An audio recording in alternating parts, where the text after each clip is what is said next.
Hola, ¿qué tal? Muy buenas noches. Bienvenidos a Equipo de Noticias aquí en la pantalla de A24. Vamos rápidamente con el que es uno de los temas más controversiales por cómo se dio la muerte de esta chica en Mar del Plata. ¿Qué fue lo que pasó? ¿Fue una fiesta electrónica? Después siguió. No está claro todavía qué fue lo que le provocó la muerte. Tal vez sí, a estas horas tal vez ya se conozca, pero vamos a hablar con Ale Pueblas, que está trabajando desde hoy temprano con este caso. Ale, querido, ¿cómo te va? Muy buenas noches.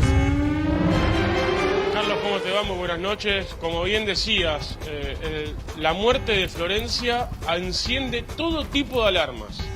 En la ciudad de La Plata, en los últimos días, nosotros nos topamos con una noticia que habían unos jóvenes a los cuales habían aspirado una droga que les provocó una fuerte presión en el pecho y una especie de falta de respiración, de los pulmones prácticamente congelados y una presión en el pecho y tuvieron que ir a ser asistidos. Hoy se encuentran bien.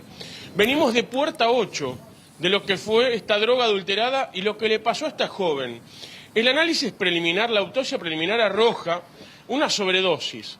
Ahora, sobredosis no es que por ahí tomó una gran cantidad de drogas. Puede haber sido una pequeña cantidad, la cual ya depende qué tipo de droga te puede provocar una sobredosis. Se habla de que a ella le pudieron haber puesto algo en una bebida. ¿Por qué? Porque esta chica, Florencia, de la ciudad de La Plata, muy conocida, nutricionista de algunos planteles de primera división, de algunos equipos de rugby muy conocidos de la ciudad de La Plata, también de uno de los gimnasios muy reconocidos en la misma ciudad, la cual ella era nutricionista de varios deportistas de alto rendimiento, y también tenía un consultorio de nutrición y de buena salud en la ciudad de La Plata. O sea, estamos hablando de una mujer la cual era una vida plena sana, tal cual también mostraba en sus redes sociales. Después, fuera de esa vida, ¿podría hacer algo? Sí. Pero lo que no conocen y lo que no entiende ninguna de sus amigas más cercanas y incluso su pareja es el consumo de estupefacientes. Por eso estiman que ese día que se alejó de sus amigas para ir a una fiesta electrónica, alguien le dio una bebida con algo adentro. Y eso le provocó, cerca de las 13 horas, ella a las 11 llega al departamento donde estaba ubicado con sus amigas. Espera, vamos despacio ahí. Vamos, espera, Ale, espera. Siente una presión en el pecho. Ale, querido, espera. Vamos despacio ahí mismo donde vos estás arrancando. Porque me parece que estás yendo hacia el punto que la justicia también, bueno, no por nada lo estás mencionando, al que la justicia también quiere ir para tratar de dilucidar qué pasó en esas horas. Vamos de vuelta. Ella llega de la fiesta electrónica, ¿a qué hora a su casa? Aproximadamente a este departamento que habían alquilado en una zona céntrica con sus amigas a las 11 de la mañana, entre 11 y 11 y media de la mañana. Sí. Con una especie de malestar. Hasta ese momento nada. A los pocos minutos, algo que se repite en muchos grados de cuando es un exceso de consumo, una fuerte presión en el pecho y una insuficiencia respiratoria. Sí. A las 13 horas ingresa a una de las clínicas centro asistencial en la ciudad de Mar del Plata, y a las 16:30 se conoce que había fallecido de un paro cardiorrespiratorio. Una insuficiencia respiratoria que le produce un paro cardíaco. Clarísimo. Entonces estamos hablando de algo aceleradísimo. Hace un punto. Y que también hay que ver a qué hora consumió esa droga. Hacemos un punto ahí, Ale. Bueno, a ver, Gonza. Ahí hay una clave. Porque en la justicia hablan de 4 horas en los que solamente hasta ahora hay un testigo, que es la persona con la que ella fue a lo que popularmente se llama un after. Un after. Los controles previos que hubo, porque hay que decir que como consecuencia de la gran cantidad de gente que va en esa zona de, digamos, que es lo que es la ruta 11, por así decirlo, cuando vas hay policía, hay controles médicos. En esos controles no hubo personas que hayan tenido una cuestión vinculada a sobredosis, intoxicación, nada por el estilo.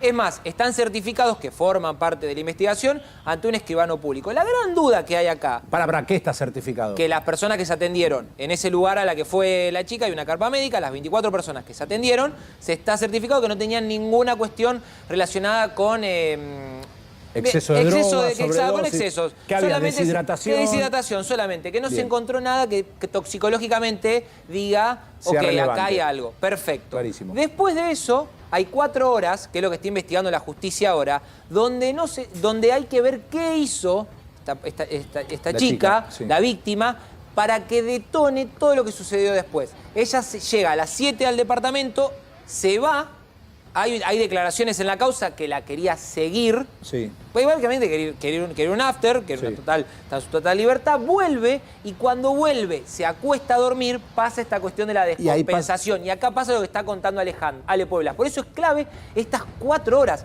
La justicia, los médicos legistas están apuntando a terminar de ver qué dice el cuerpo de la víctima para dilucidar lo que sucedió en esas 4 horas, que es donde está la clave. Clarísimo. Ale, te quiero preguntar a vos, ¿por qué el histopatológico va a estar todavía en unas semanas, que es las vísceras, el pool de vísceras, para saber, y ahí se va a saber fehacientemente qué consumió la chica, pobrecita, esta chica que falleció? Pero te quiero preguntar, Ale, ¿qué indicio tiene la familia? ¿Qué está pidiendo la familia? ¿Hay alguna duda de si ella consumió por motu propio o si la pudieron inducir, si la drogaron? La familia, primero un hermetismo total, es muy difícil, no pudimos hablar con casi nadie. Por ahí con el novio esbozó alguna respuesta de WhatsApp y después no pudimos comunicarnos, pero ellos creen y van a la hipótesis de que alguien le puso algo en una bebida. La familia dijo eso, ¿no? Las familias más cercanas hablan de que ella que consumía o que algo. O sea, el entorno más cercano dice que alguien en una bebida o de alguna forma le ingirieron esta droga dentro de su cuerpo para provocar una sobredosis. Llama muchísimo la atención porque estuvimos viendo, investigando algunas cosas, y siempre en estos casos lo que se hace es, aunque suene feo, es investigar a la víctima. Claro. ¿Por qué? Porque a través de sus redes sociales, sus publicaciones, el teléfono, con quién habló, qué le dijeron, la justicia después ahí va determinando y cerrando la historia. Pero es muy raro porque una chica con una vida intachable, sana, saludable, que haya tenido este final.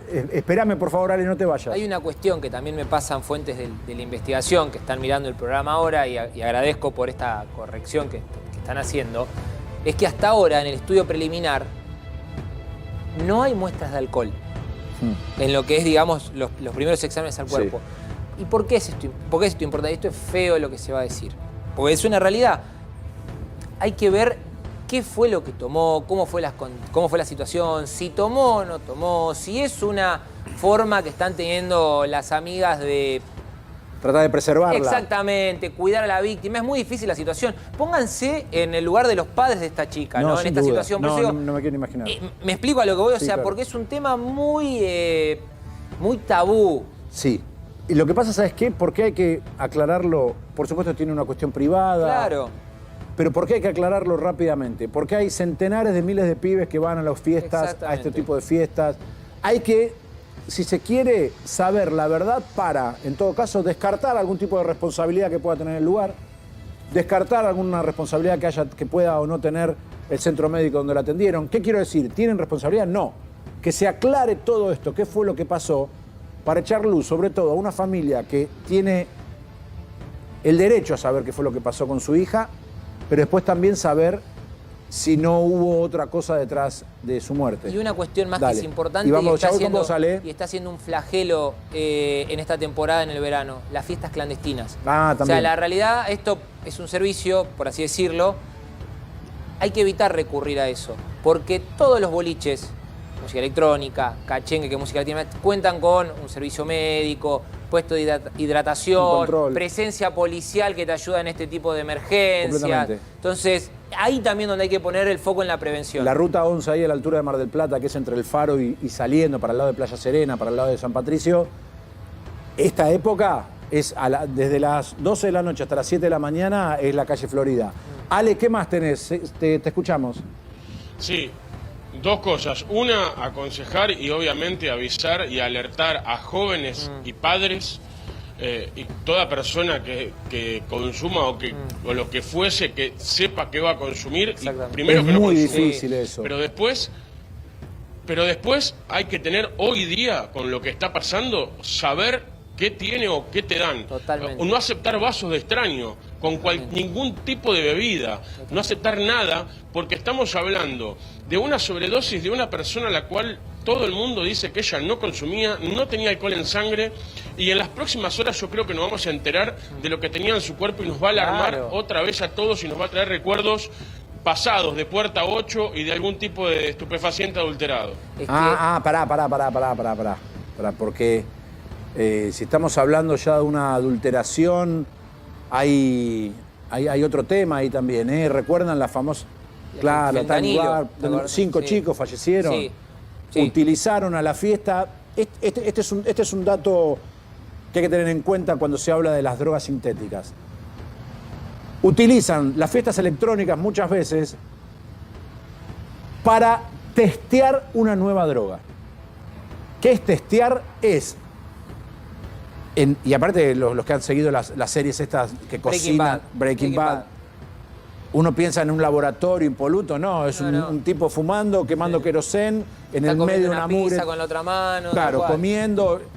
Y lo que hacen es cambiar la graduación de la droga química que le ponen y la tiran a las fiestas para probar.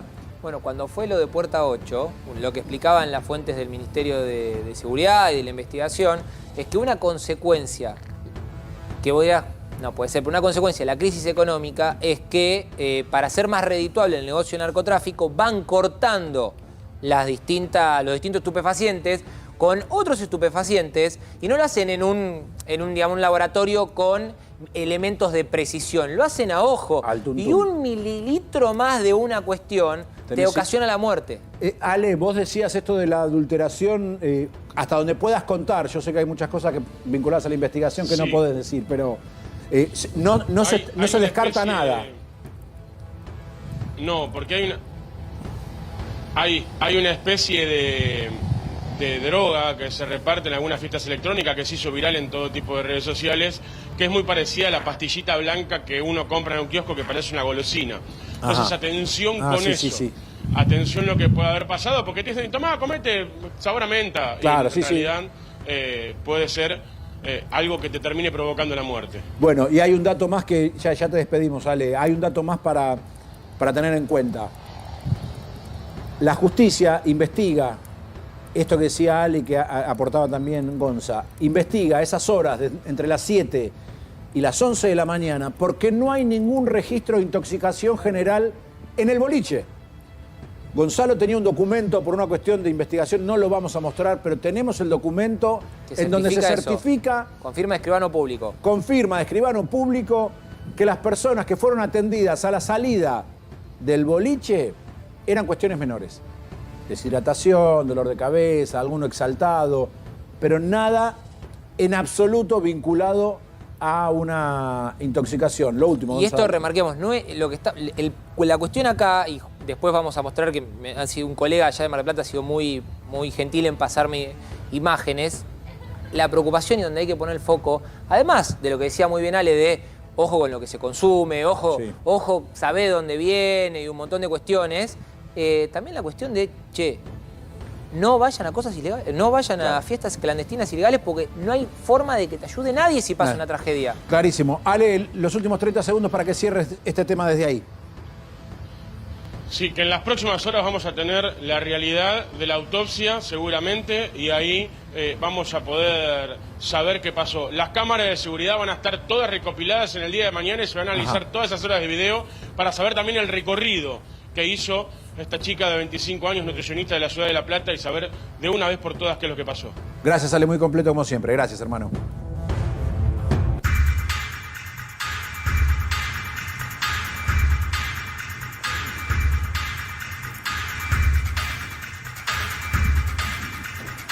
Ayer contábamos el caso de estos dos amigos que durante la mañana habían ido a pescar en Pinamar, salieron con un kayak que tenía motor y nada más se supo de ellos. Empezábamos a contar ayer, Gonza, y nos sorprendíamos.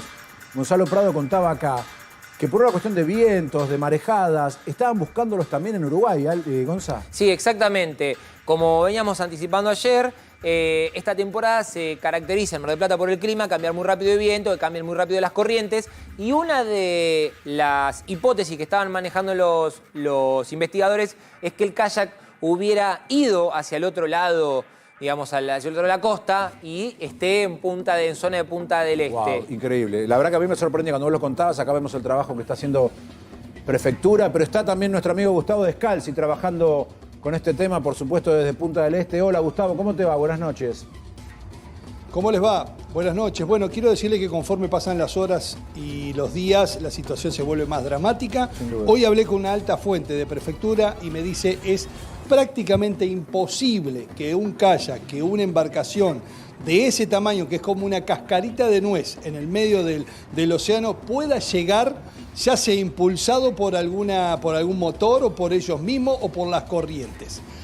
Que no sea de una manera dramática, lo quiero decir de la manera más educada posible, por favor, y usted entenderá. Se entiende. Quiero contarle de que en un momento había una posibilidad por el trabajo hecho con los expertos de que podría haberlo traído alguna corriente a la altura de, pero 200 kilómetros de Punta del Este. Claro. Los helicópteros salieron ayer a recorrer la zona, a hacer un barrido a unos cerca de 100 kilómetros de aquí de Punta del Este. Hoy volvieron a salir los helicópteros, está la prefectura con la alarma, está trabajando el equipo táctico entendiendo de que hubo muchísimos cambios, de sur a norte, de norte a sur, de este a oeste, vientos y sobre todo las corrientes marítimas. Estamos hablando, esto es mar abierto, este es el océano. Esto es lo más impredecible, lo más difícil para barcos grandes, imagínense usted, para una pequeña embarcación sin ningún elemento técnico. Claro. Sin ningún elemento técnico para poder atravesarlo. Es decir que las esperanzas conforme pasan las horas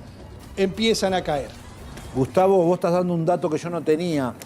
No, el kayak era bien kayak, no tenía ningún motor, no le habían adherido un motor pequeño tampoco. No tengo esa información.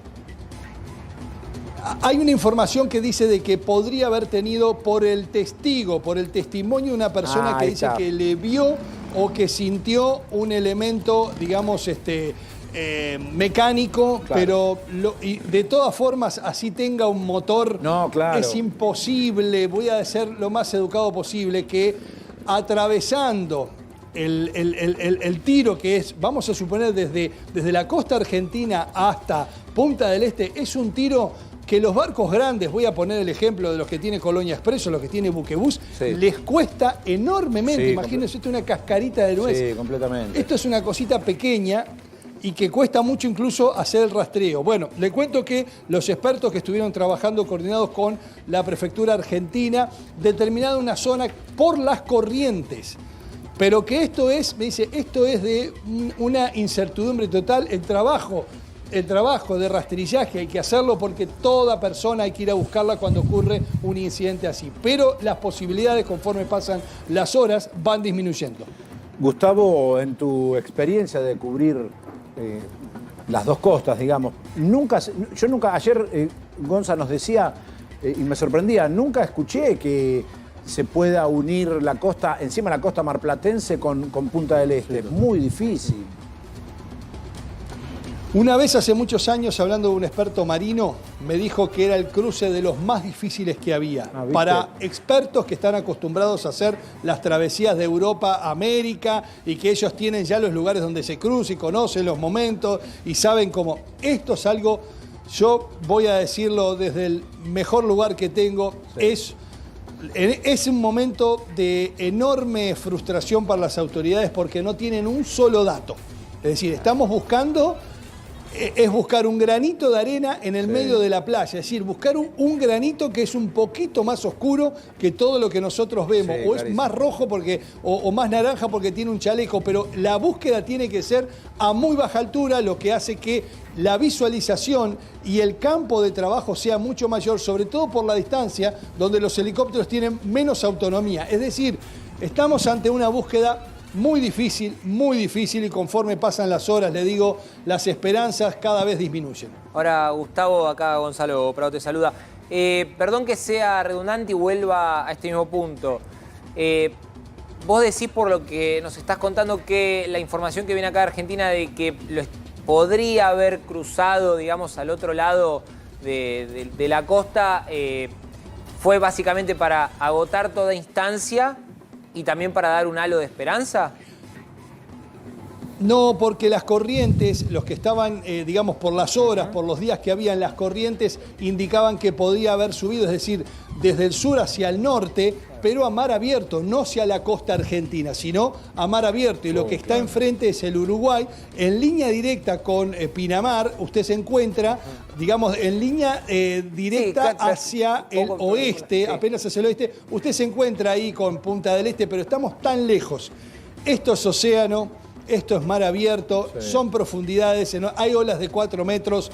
Es decir, la posibilidad de rastrillaje de un trabajo hecho, digamos, a la escala que esto requiere, porque hay que ir a muy bajo para encontrar una cosa pequeñita, muy pequeñita. No tienen ningún localizador, no hay registro de que tuvieran celular, no tenían balizas, es decir, es una empresa muy difícil para los rescatistas, y le digo que aquí en el Uruguay ya comenzaron los rostros adustos. Claro, obvio. Aquí comenzaron ya esas caras largas, esas caras de no poder dar una respuesta. Yo me crucé con algunos y solamente nos miramos y uno ya va entendiendo ese lenguaje. Después de tantos años sabemos que las esperanzas son muy pocas y que además es muy difícil que una pequeña embarcación, pero muy, muy difícil, pueda ser arrastrada hasta acá. Gustavo, querido, gracias como siempre. Que pasen ustedes bien. Bueno, un tema muy difícil, porque cuando se pierde un cuerpo en el mar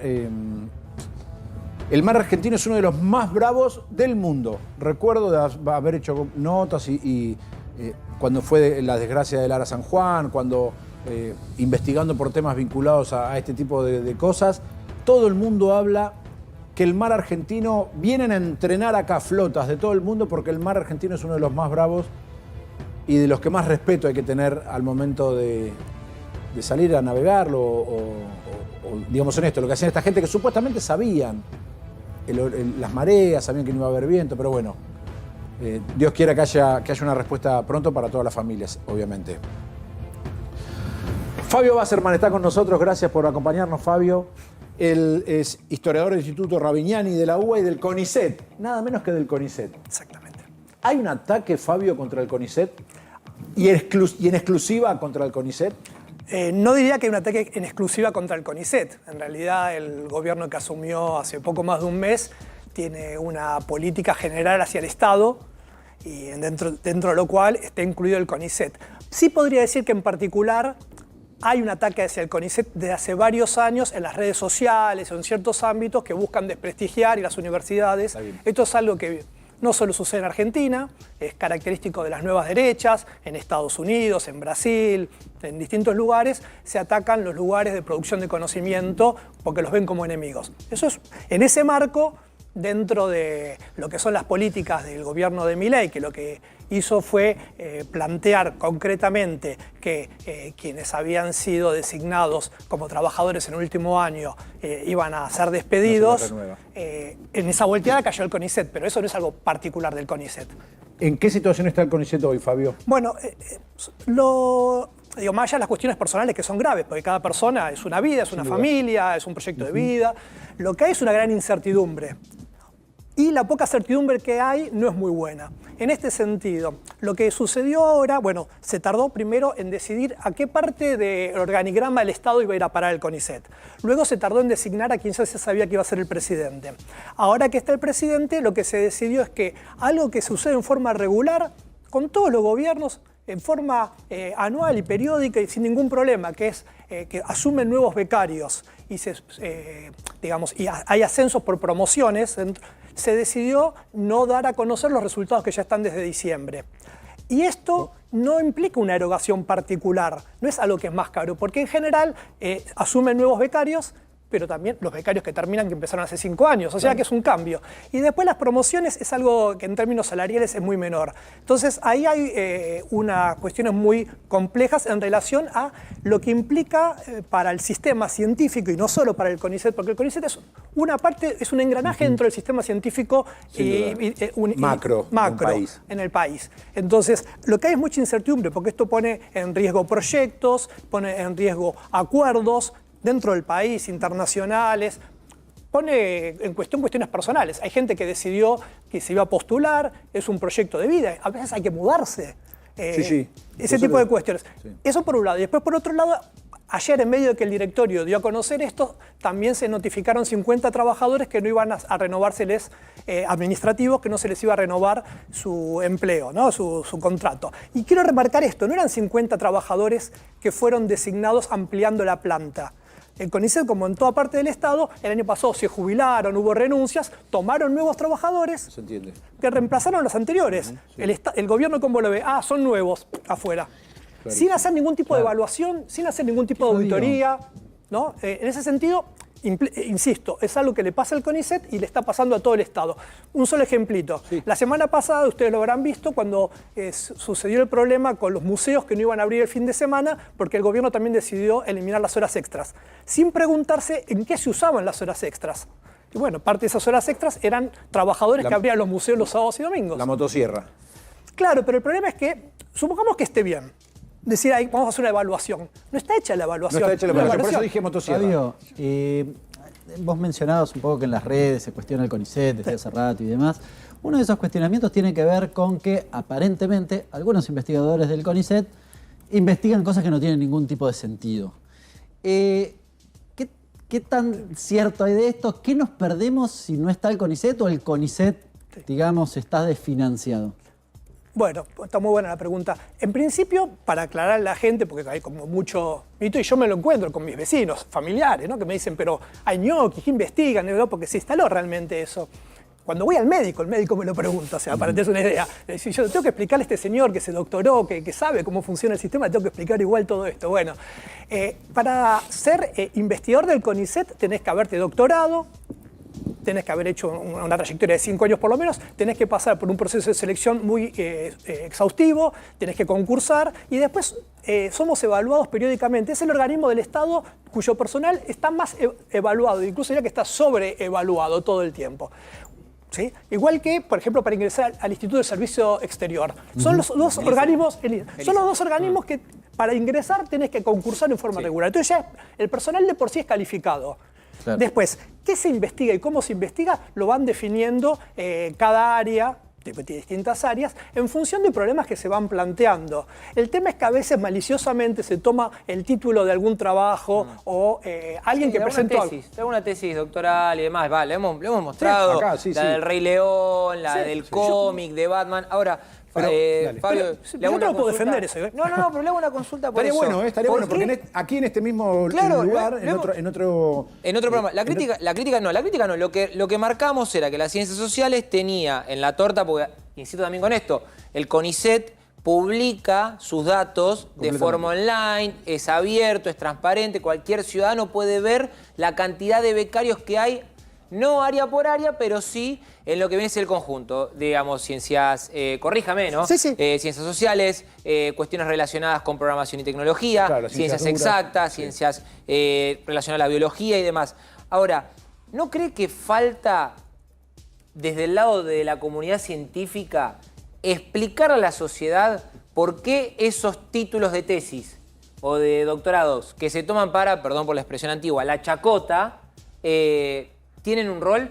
Porque digo, uno cuando estudia y ve lo que pasa en el resto del mundo ve que las ciencias exactas duras las financian los estados y las ciencias sociales tienen un financiamiento de universidades, pero que también se financian. ¿Por qué el CONICET se cierra sobre sí mismo y nos sale a explicar esto de forma más abierta? No, yo ahí disiento. Yo creo que lo explicamos. Lo que pasa es que hay mucho barullo en la comunicación social hoy en día y en las redes. O sea, yo uso Twitter, me canso de explicar esto, de explicar el proceso de ingreso, lo hacen muchos colegas, hay armados documentos donde se explica todo esto.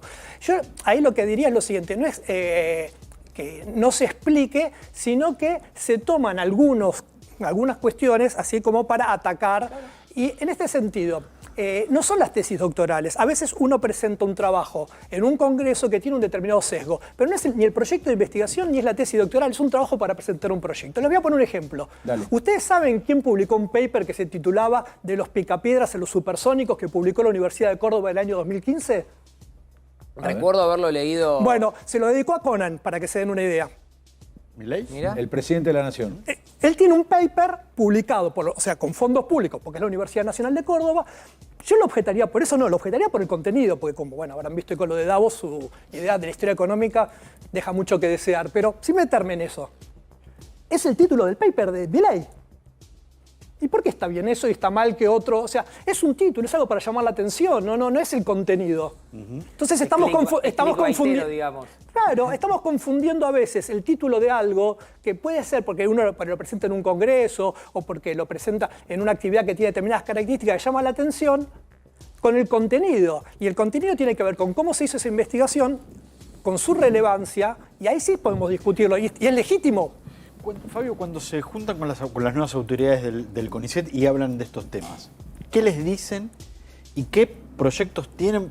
No sé si a futuro de los 4 años de gobierno, pero por lo menos en este primer año. No, es que el problema es que la autoridad recién asumió y su primer medida fue convocar una reunión de directorio ayer donde dio estas noticias de la no renovación de los becarios y de no informar sobre las promociones y salieron los despidos. O sea que, de hecho, hoy hubo una asamblea, un ruidazo, y se pidió en el polo científico a charlar con él y no apareció cuando ya la gente se había desmovilizado. Entonces, en principio no sabemos, yo creo que, es mi impresión, esto yo a título personal, creo que ni él sabe muy bien, creo que ni el presidente del CONICET sabe bien porque no sabe con qué fondos va a contar, con qué apoyo va a contar el gobierno. Lo digo que recién hace poco, depende de la jefatura de gabinete, pero podría haber ido a parar a otra parte del organigrama del Estado. Y por eso digo que hay mucha incertidumbre. Y es muy complicado porque, y esto sí me parece que es muy importante, cualquier cosa que corta esta cadena de reproducción del sistema científico la afecta en el mediano y largo plazo. Por ejemplo, supongamos, ustedes tienen hijos, por ejemplo, que alguno de ustedes quiere estudiar biología o antropología o algo. Dice, bueno, pero me gustaría investigar, pero sabe que está pasando esto. Va a pensar si hace eso o si se va a dedicar a la docencia o a otra cosa. Entonces, hay algo que afecta a la propia supervivencia del sistema, más allá de las medidas en sí. Las medidas las pueden revertir, pero cómo afecta el sistema es muy complicado. ¿Proyectos o investigaciones que estaban en marcha? Están desfinanciados ahora porque, de hecho, hay becas que ya habían sido asignadas para el exterior, muchas en consorcio con organismos internacionales, becas Fulbright o cosas por el estilo, que les avisaron que, bueno, no hay plata. Es decir, el cartel no hay plata. O sea, hay proyectos parados hoy. Sí. O por lo menos, no sé si parados definitivamente o suspendidos. Y suspendidos, y es muy complicado porque no solo afecta a los investigadores locales, sino que afecta el sistema a mediano y largo plazo, porque el año que le dice, este año no el año que viene, pero la beca era para este año, para hacer algo este año con estos investigadores que ya estaban acordados. Anda a explicarle, tanto que gustan decir de insertarse en el mundo, que esto que habíamos acordado, y la continuidad jurídica del Estado y todo eso, que esto que habíamos acordado, que ya estaba, que estaba la plata, ahora no va a estar. Sí. Dale. ¿Para vos es desconocimiento o es esta idea de la motosierra de recortar por donde haya que recortar sin importar qué? Me parece que hay distintos actores ahí. Por un lado yo diría que hay 3 cosas. Hay la motosierra, hay desconocimiento y también hay algo de esto que decía antes de encontrar como un enemigo en una especie de batalla cultural, ¿no? Porque se asocia al CONICET y a las universidades con determinadas principios. Casta, como se dice. Casta, o que hacen cosas que no son productivas y cosas. Pero entonces hay como crear un enemigo, un hombre de paja para pegarle y va por ese lado. Entonces es una mezcla de cosas. Porque en términos del presupuesto nacional estamos hablando de algo irrisorio. O sea, no es por plata. No es por plata, no es significativo. No me puede decir que 50... A ver, cayeron 50 contratos ahora. Algunos de ellos son, por ejemplo, alguien de secretaria de un instituto. No está la secretaria de ese instituto o el secretario de ese instituto. ¿Quién hace la parte administrativa? El director del instituto, que es un investigador que tiene que estar haciendo otras cosas. Sí. Y afecta también la productividad. Miraba algunos datos. Por ejemplo, en los últimos 3 años se crearon 26 startups con patentes desarrolladas por el CONICET. Entiendo que han desarrollado además muchas patentes. No sé si has leído el libro de Mariana Mazzucato. Lo traigo a raíz de un debate sobre el que te quiero preguntar. Es una economista que dice básicamente que, por ejemplo, el iPhone se hizo con tecnología desarrollada por el Estado. Sí. ¿Vos ves que en esta discusión, hoy lo escuchábamos a Milei diciendo el Estado no sirve para nada, es el problema de todo, cae la volteada también la investigación, si querés, pública, y el privado? ¿Puede potenciar eso? Es decir, ¿puede reemplazar? ¿no? Porque empíricamente no sucede en ningún lugar del mundo, o sea, fácticamente no hay una capacidad de los privados de reemplazar la intervención estatal en el desarrollo científico y tecnológico, no lo hay. Y aparte porque el empresariado argentino, que ya me metería en otro tema, no está muy interesado en esto. No está muy interesado en invertir en el mediano y largo plazo y obtener, sí en aprovechar o en hacer sinergia con desarrollos del CONICET. Fabio, gracias por tu tiempo. No, Muy muchas gracias por la escucharte. invitación. Fabio Wasserman, historiador de la UBA y del CONICET. Sí. ¿De qué decía algo más? No, que quería agregar algo que me quedó mientras lo que decía Hernán. Internet, algo que disfrutamos todos, se generó, se creó gracias al desarrollo del Estado, lo llamaban antes ARPANET en los 60 en Estados Unidos, que lo hizo el ejército. Clarísimo. Gracias, Fabio, gracias por tu tiempo. Muchas gracias a ustedes. Vamos a cambiar de tema ahora. Seguimos hablando, por supuesto, del DNU, porque tuvo, desde el punto de vista judicial, un mal día. Sí, no fue un buen día para el gobierno hoy, porque la justicia ratificó que no va a haber amparo colectivo, es decir, no va a haber una causa que aglutine todas las demandas contra el DNU, sino que cada causa va a tramitar por separado en el juzgado en la que fue presentado. Esto lo decide hoy la Cámara de lo Contencioso Administrativo Federal, que ratificó un fallo del juez de primera instancia que había dicho cada causa en su tribunal. Tramita en su tribunal. Tramita en su tribunal. El gobierno quería que tramite todo junto. Claro. ¿Qué decía el gobierno? Miren, el DNU es una decisión gubernamental, es una decisión administrativa, tiene que estar en la justicia y en lo contencioso, y si hay muchas causas que reclaman lo mismo, Todas al contencioso. todas al contencioso. Esto tenía, digamos, un sentido político. Sí. Si vos tenés una sola causa, Claro. es constitucional o inconstitucional, una sola vez. Claro. Si tenés muchas causas, tenés más chances de que te lo declaren inconstitucional. Digo, Porque tenés- según el juez que te toque... Al menos alguna parte. A ver, si vos tenés... Y que es más probable, además, que te puedan declarar inconstitucional una parte del DNU y no Claro, todo. por eso. Bueno, de hecho, ya hay medidas cautelares que declararon, por lo menos, no inconstitucional, pero suspendieron algunos tramos del DNU, como la parte laboral. Ahora, Martín, la Cámara confirma lo que había dicho la Vía Pico. ¿Estoy Correcto. bien? Ahora, ¿el gobierno puede apelar Sí, esto? puede apelar a la Corte. Tú puedes llegar a la claro. Corte. Y ahí los tiempos son otros. Sí, en principio seguimos en feria judicial. La Corte ya dijo que en feria judicial no va a intervenir. Y ahí los tiempos se extienden porque la Corte es el único tribunal que no tiene plazos para resolver. Ahí la discusión podría extenderse. Pero además la Corte ya tiene una causa que presentó el gobierno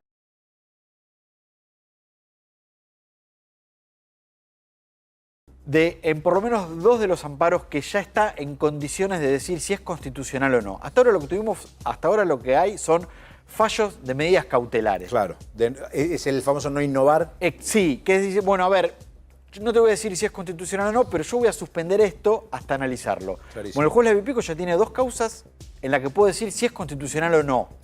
Una es del Observatorio del Derecho de la Ciudad y otra es del abogado Jorge Rizzo. Ahí ya presentaron las demandas, ahí el gobierno ya contestó las demandas y hay que ver cuándo el juez resuelve esta cuestión.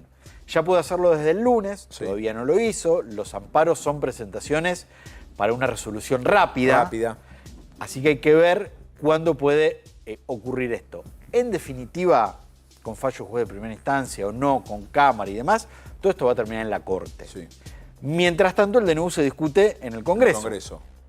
Hay que ver qué intervención tienen las cámaras del Congreso. La ley dice que con que una de las cámaras del Congreso ratifique el DNU Queda. tiene validez, pero esto no obsta a que, aunque el Congreso declare válido el DNU, la justicia puede decir, no, mire, esto es inconstitucional. Esto es inconstitucional. Exactamente. Claro. Así que, Raro que pase eso. Igual, para una cuestión de fondo, falta largo rato, digamos, para que la justicia diga, no sé, este capítulo no va porque no, es a ver, ya hay un inconstitucional. juez que está en condiciones de resolver 2 causas sobre el fondo. Ah, Ya. La demanda se presentó, el juez le pidió al gobierno que responda a la demanda, el gobierno respondió a la demanda, dijo que hay que rechazarla y el juez ya puede decir si es constitucional o inconstitucional. ¿tiene plazos? Sí, No, sí. debería tenerlos. Los amparos tienen plazos. Ok. 10 Yo días imagino hábiles. que no es una decisión fácil para el Claro. Poder Judicial Claro. de voltear la primera medida de gobierno Sí, de este gobierno o de cualquier otro gobierno. sí, claro. Una decisión que está muy mirada. Y sobre todo, todos los juristas y constitucionalistas te dicen, es inconstitucional. Claro, sí. Puede gustar el contenido. Claro, pueden estar podemos de estar acuerdo con el todos de contenido. acuerdo con el contenido, pero la forma no respeta lo que establece la Constitución Nacional. El gobierno en las presentaciones de la justicia dijo la necesidad y la urgencia de la crisis económica, la necesidad de contar con medidas rápidas y urgentes, hacen que este decreto sea constitucional. Esa es la postura del gobierno. Hay que ver qué es lo que resuelven los jueces. Lo que resuelve el juez de primera instancia puede ser apelado, lo que resuelve la Cámara puede ser apelado y llegar hasta la Corte Suprema.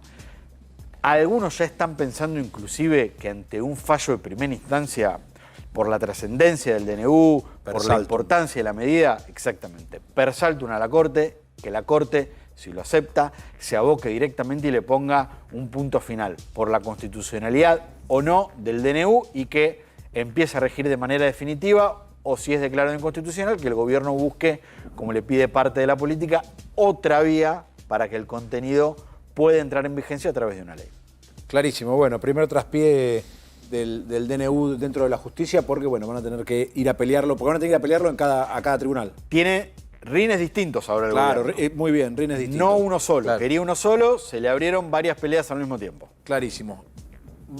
Seguimos hablando más o menos del mismo tema porque el 24 de enero la CGT está convocando a un paro después de un largo tiempo, se sacudió el polvo la CGT, salieron a la calle, ratifican el paro del 24 de enero y Héctor Daer de esta manera lo confirmaba.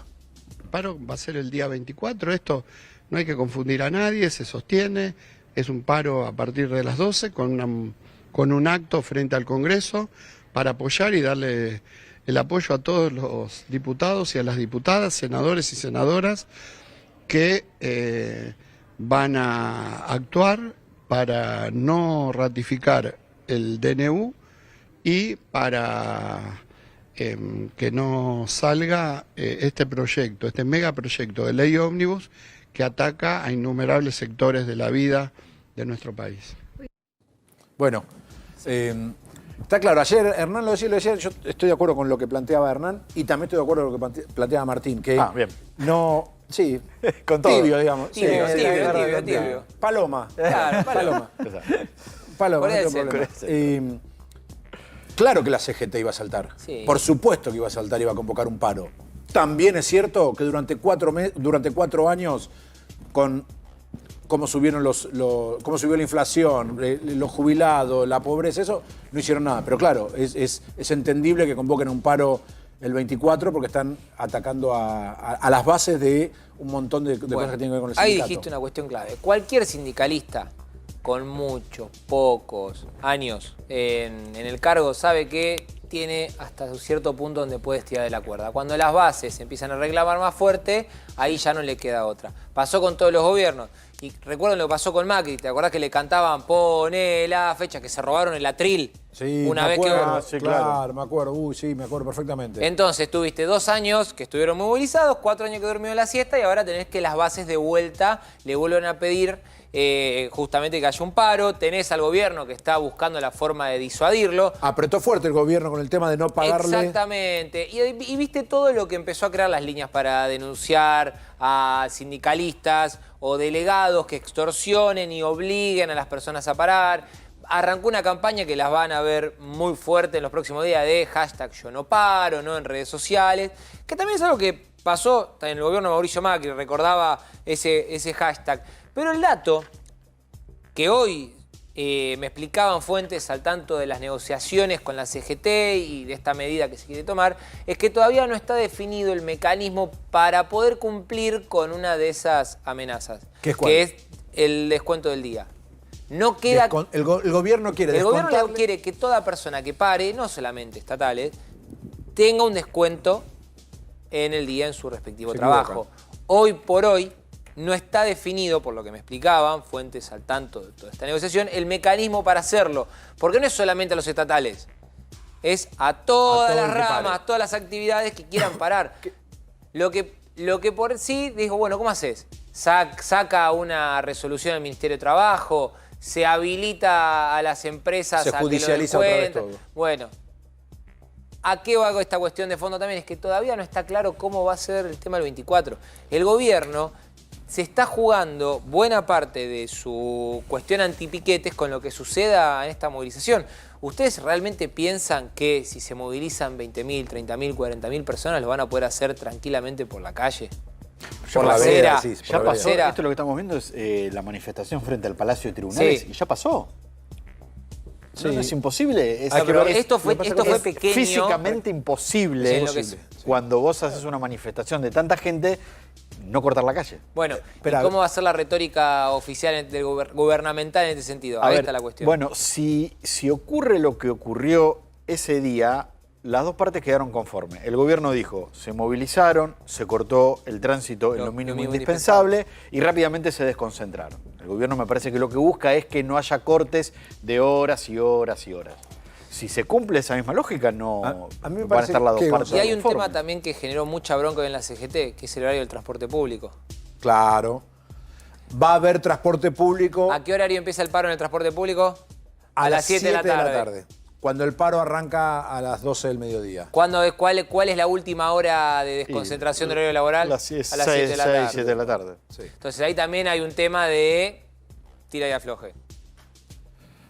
Bien, todo un tema, porque me parece que es un error, que hubiese sido un buen gesto del gobierno dejar que el paro fuera adelante sin tomar una medida en contra de los trabajadores que quieran parar. Porque sería, estoy de acuerdo, no tiene nada que ver. Digo, es un derecho movilizarse, es un derecho parar. Y si vos de movida, en tu primer paro, vas con los tapones de punta diciendo no les vamos a pagar, ya mostrar los dientes. Hubiese sido más inteligente, paren y fíjense que después van a estar mejor gracias a las políticas que yo voy a implementar. Pero seguir estirando... Yo sé que en algunos lugares lo que perdés es el presentismo, por ejemplo. Es el plus de presentismo. Pero eso está bien. Que te da. Digo, si perdés el plus de presentismo, está bien, está dentro de la ley. Claro, eso te pasa si haces un paro, si faltás por enfermedad. Pero no descontar el día. Claro, yo no sé si por ahí van por el lado de... Sí, van por el lado de descontar el día. De descontar el día puntualmente, claro. Seguimos, cambiamos de tema, nos vamos ahora al móvil.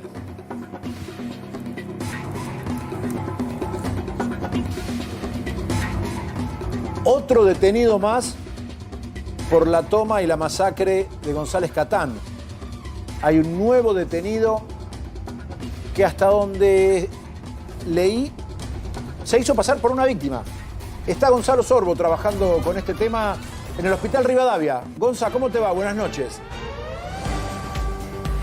Buenas noches, Carlos. Buenas noches a todos en el piso. Y como bien decías, hay un nuevo sospechoso en esta causa, en la masacre de los terrenos tomados en La Matanza. ¿Qué es lo que pasa?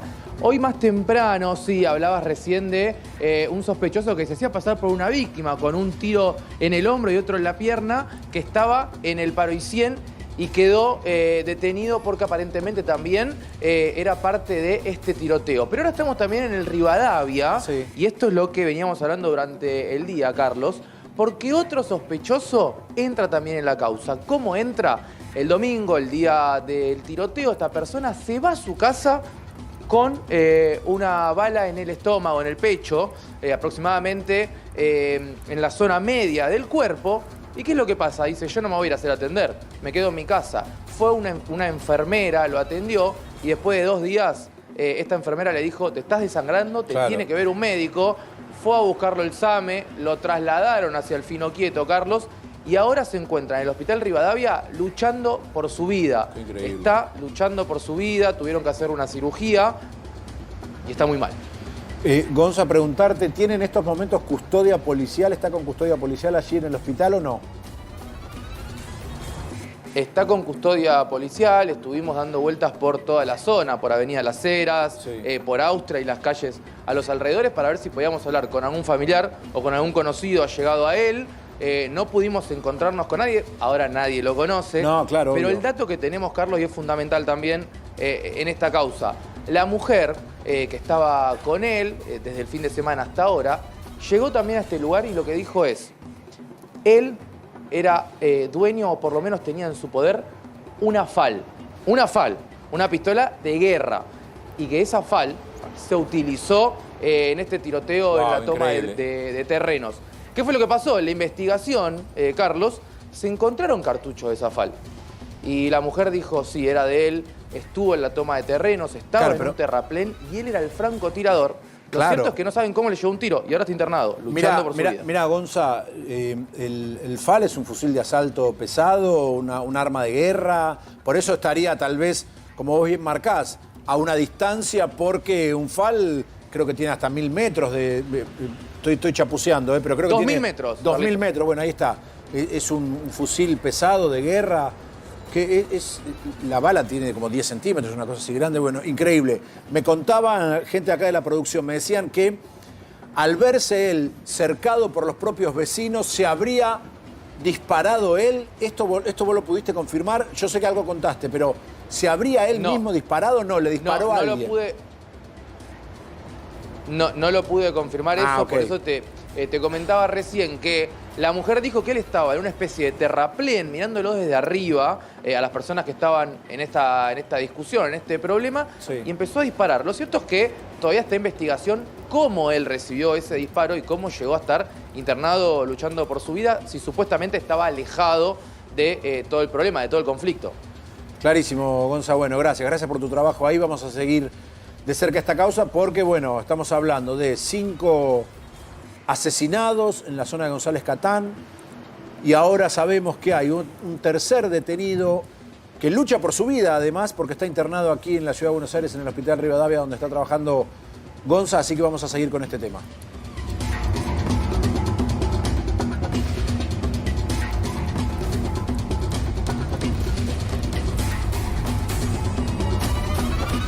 Y seguimos con este mismo tema porque recordás cuando contábamos en el comienzo de esta semana esta tragedia, se empezaron a tirar la pelota. Recuerdan que el lunes yo decía a Dorni diciendo, bueno, el Estado no está tan presente, como un chiquitaje hablando de 5 muertos, 5 asesinados. La que salió a hablar ahora también es Patricia Bullrich y dijo esto.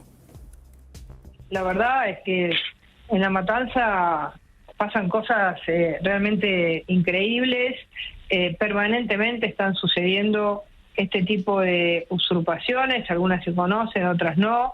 La gente se tirotea a la noche a mano armada y nosotros creemos que la Secretaría de Seguridad de La Matanza, que está a cargo de un ex policía de la provincia de Buenos Aires, cosa que nosotros consideramos que no es algo positivo porque, digamos, tiene que tener distancia con aquellas personas a las que tiene que poder ordenar y mandar, no es el mejor modelo.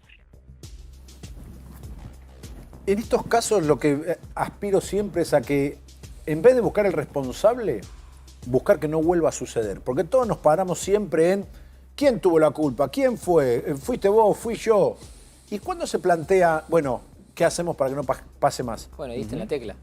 La forma más simple de evitar consensuar y de evitar buscar una solución es la culpa es tuya, la culpa es tuya, la culpa es tuya, la culpa es tuya, la culpa es tuya, la culpa es tuya.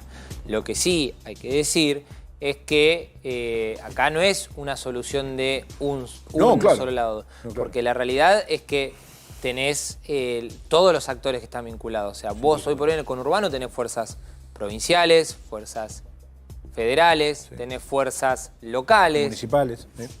Sí, lo que pasa es que en estos casos otra vez, ¿no? Empieza la pelea corta de la política, que no lleva a ningún lado, porque hay una responsabilidad municipal sin duda, responsabilidad provincial sin duda, nacional sin duda, de todos los gobiernos.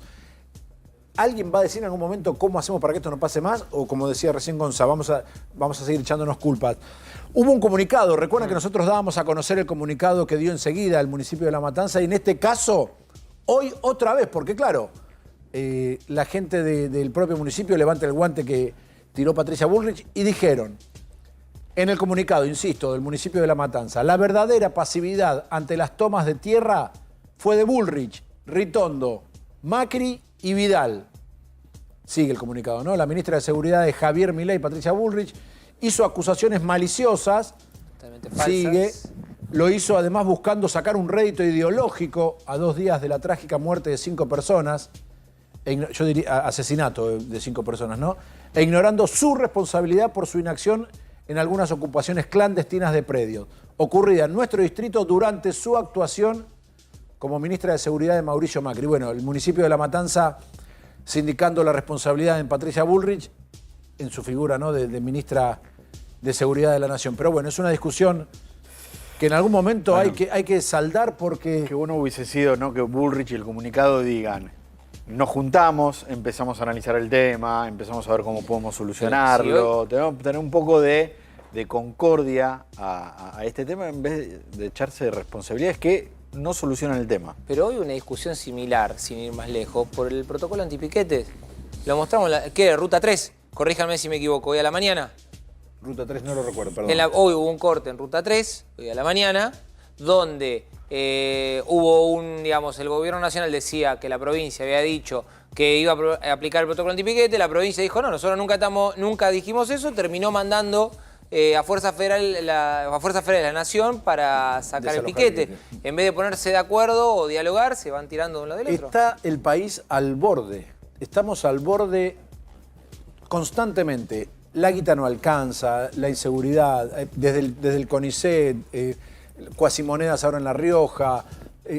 Mataron a 5 personas que estaban buscando un lugar donde vivir. Ahora el planteo es echar a los extranjeros que delinquen en nuestro país. No podemos seguir dando vueltas en la discusión pequeña de la política.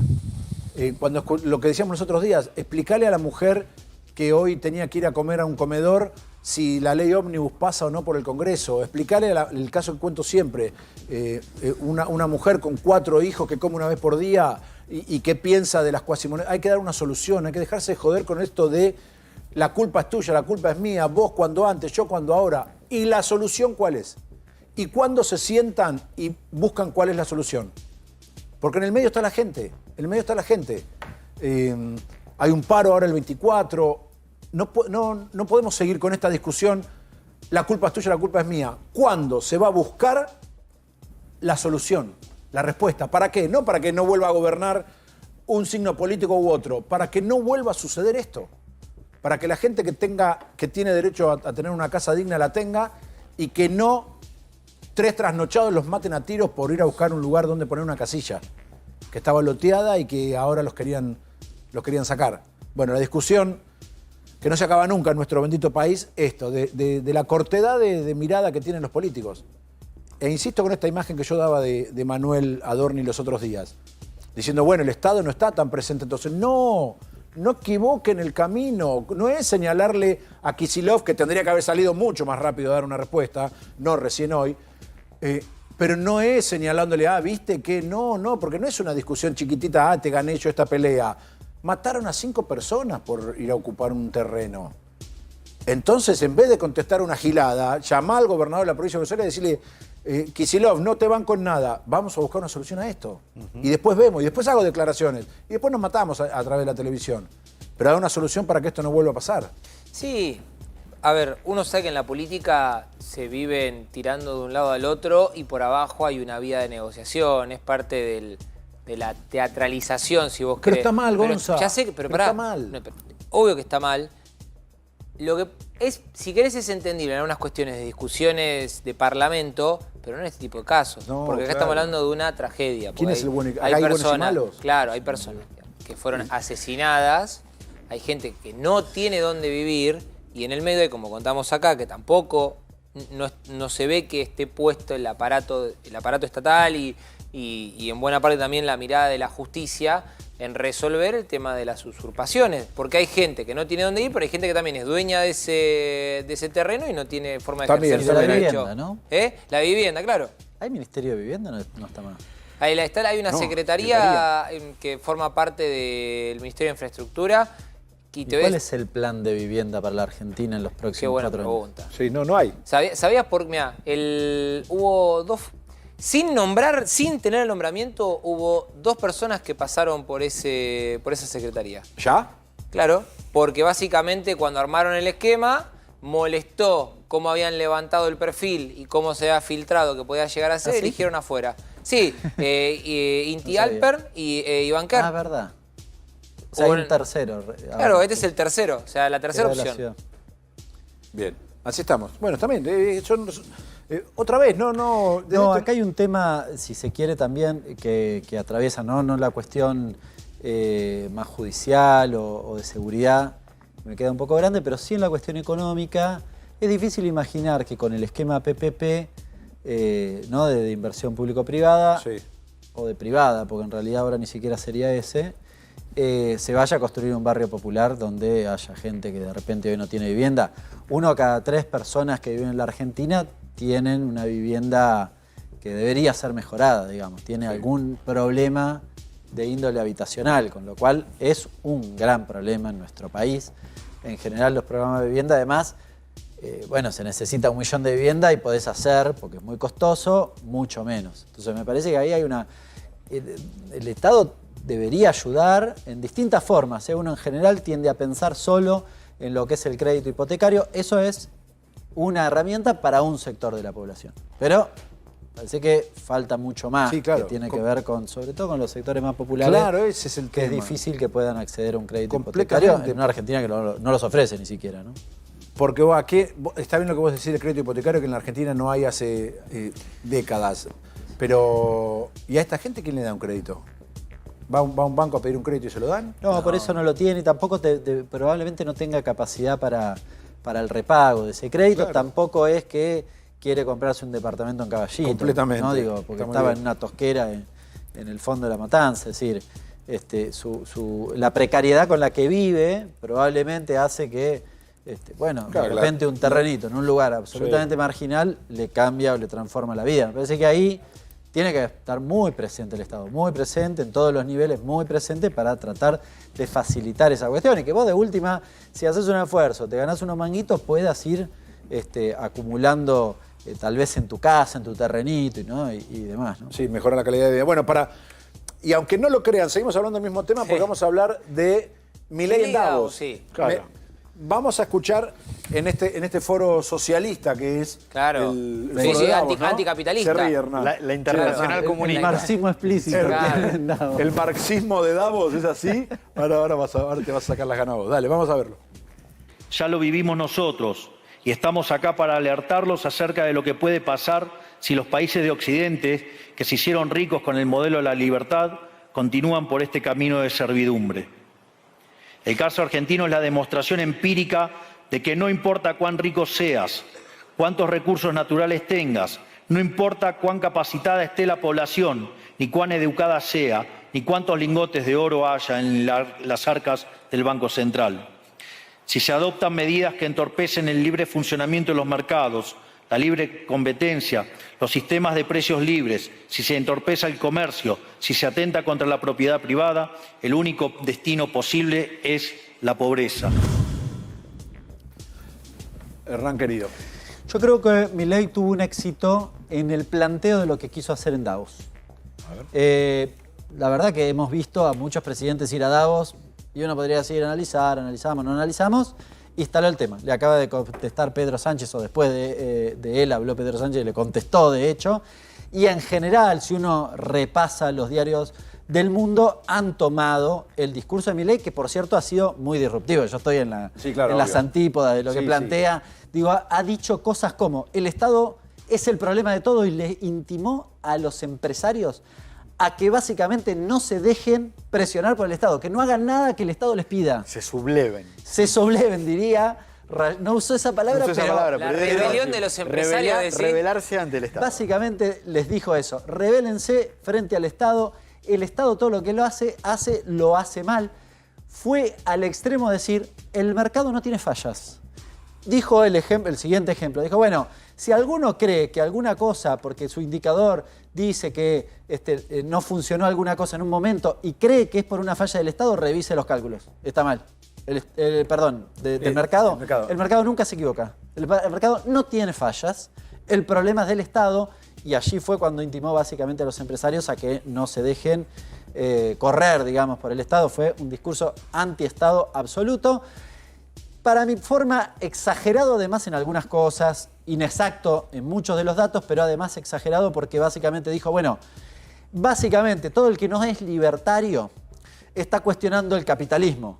Sí. Lo cual es bastante ingenuo, porque decir, bueno, la mayoría de los presidentes, líderes del mundo pueden estar un poquito más acá, un poquito más allá, pero no cuestionan el capitalismo. Con lo cual difícilmente eso me parece que fue de una gravedad inusitada. Después muchos datos erróneos incluso de la historia argentina respecto de cómo evolucionó el PBI y demás, pero me parece que sí logró tomar el centro de la escena, planteando esta cuestión de yo soy el jefe de los libertarios del mundo, que me parece que era el objetivo. No habló de algunas cosas de la Argentina, pero en general dijo, bueno, los libertarios del mundo ahora estamos de parabienes. Un dato que para mí es lo más ilustrativo.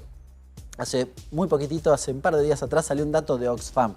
Oxfam es una especie de consultora que analiza algunas estadísticas a nivel global. Acaba de publicar el dato que dice que los 5 personas, hombres más ricos del mundo, entre 2020 y 2023, más que duplicaron su fortuna. 114% incrementaron su fortuna. Claro, cuando vos lo empalmás con el discurso de Milei, decís, claro, de parabienes están estos, digamos, mega ricos. Es más, bautizaron el año 2023 como el año de los mega ricos. Por esta cuestión que les estoy mencionando. Sí. Con lo cual uno dice, bueno... Pandemia en el medio. Sí, pandemia de medio, pero en el 2023 específicamente les ha ido particularmente bien. Estoy hablando de ricos ultra mega ricos, ¿no? Sí. Nos fue bien. Sí, los dueños. ¿Te fue bien, Martín? Nos fue bien. ¿Sí? Claro. Sí, me fue bien, dice Martín. Lo puedo certificar. Pero escúchame, al menos ¿sorprende este discurso de Milei? ¿Te sorprendió, Hernán? No, porque medio que lo había anticipado, él había dicho un poco que iba a ir en esta sintonía. El discurso Digo, es un Milei, no es novedoso. Claro, es un Milei autónomo. No spoilees. No spoilees que te va a agarrar el productor. Te va a agarrar el productor, porque ya lo hablamos, o sea, te va a agarrar Agustín. A mí no me... Sí, la cucaracha, es buena esa. anda la cucaracha. Es buena, Es buena. Martín quería, ¿qué, Martín? No, que muchos pensaban que el Milei presidente iba a hacer un cambio de chip, iba a tener otras posturas. Y no las cambió. No. En algunas cosas y en otras no, me parece. ¿En qué? Cuando habla para la tribuna, sí, es el Milei de la campaña. Pero y después no... Hay que ver hasta qué punto llega esto de policía bueno, policía malo, que está haciendo la Casa Rosada en todo sentido. Por un lado, vos tenés, como bien decía Hernán, un discurso disruptivo, atípico, raro, novedoso que dio Milei en Davos, y por otro lado tenés a la plana más técnica que llevó el jefe de gabinete Nicolás Pozzi, el ministro de Economía Luis Toto Caputo y la canciller Diana Mondino, haciendo diplomacia tradicional, con obviamente sus distintos toques, ¿no? El tinte personal que cada uno le dé a cómo conduce esas negociaciones. El punto está hasta dónde es redituable esta estrategia, que es lo que veníamos diciendo con Hernán y con Pablo en el programa anterior es, bueno, vamos a ver qué resultado tiene, porque eso es lo que hay que medir. Si Milei, después de esta locución en Davos, no consigue $1 de una inversión, ya está, es un fiasco. Ahora, si después de esta locución en Davos recibe una, no quiero decir lluvia de inversiones, pero recibe un compromiso más grande, eso no fue tan malo. Eso no es inmediato. No, por eso te digo, por eso digo que lleva su tiempo. La pregunta es, ¿a quién quiso seducir Milei con este discurso? Pues yo imagino Elon Musk ya le dijo que estaba bien. Pregunta. La tribuna. Porque muchos empresarios que son capitalistas, seguramente en todos los países del mundo, en algún momento necesitaron la ayuda del Estado. Y necesitan un Estado que regule, que les regule la competencia, que le marque reglas de juego, que eso es lo que terminan haciendo los Estados. Después los tendrás más intervencionistas, menos intervencionistas, pero yo imagino que muchos de los empresarios que lo escucharon no son anti-Estado.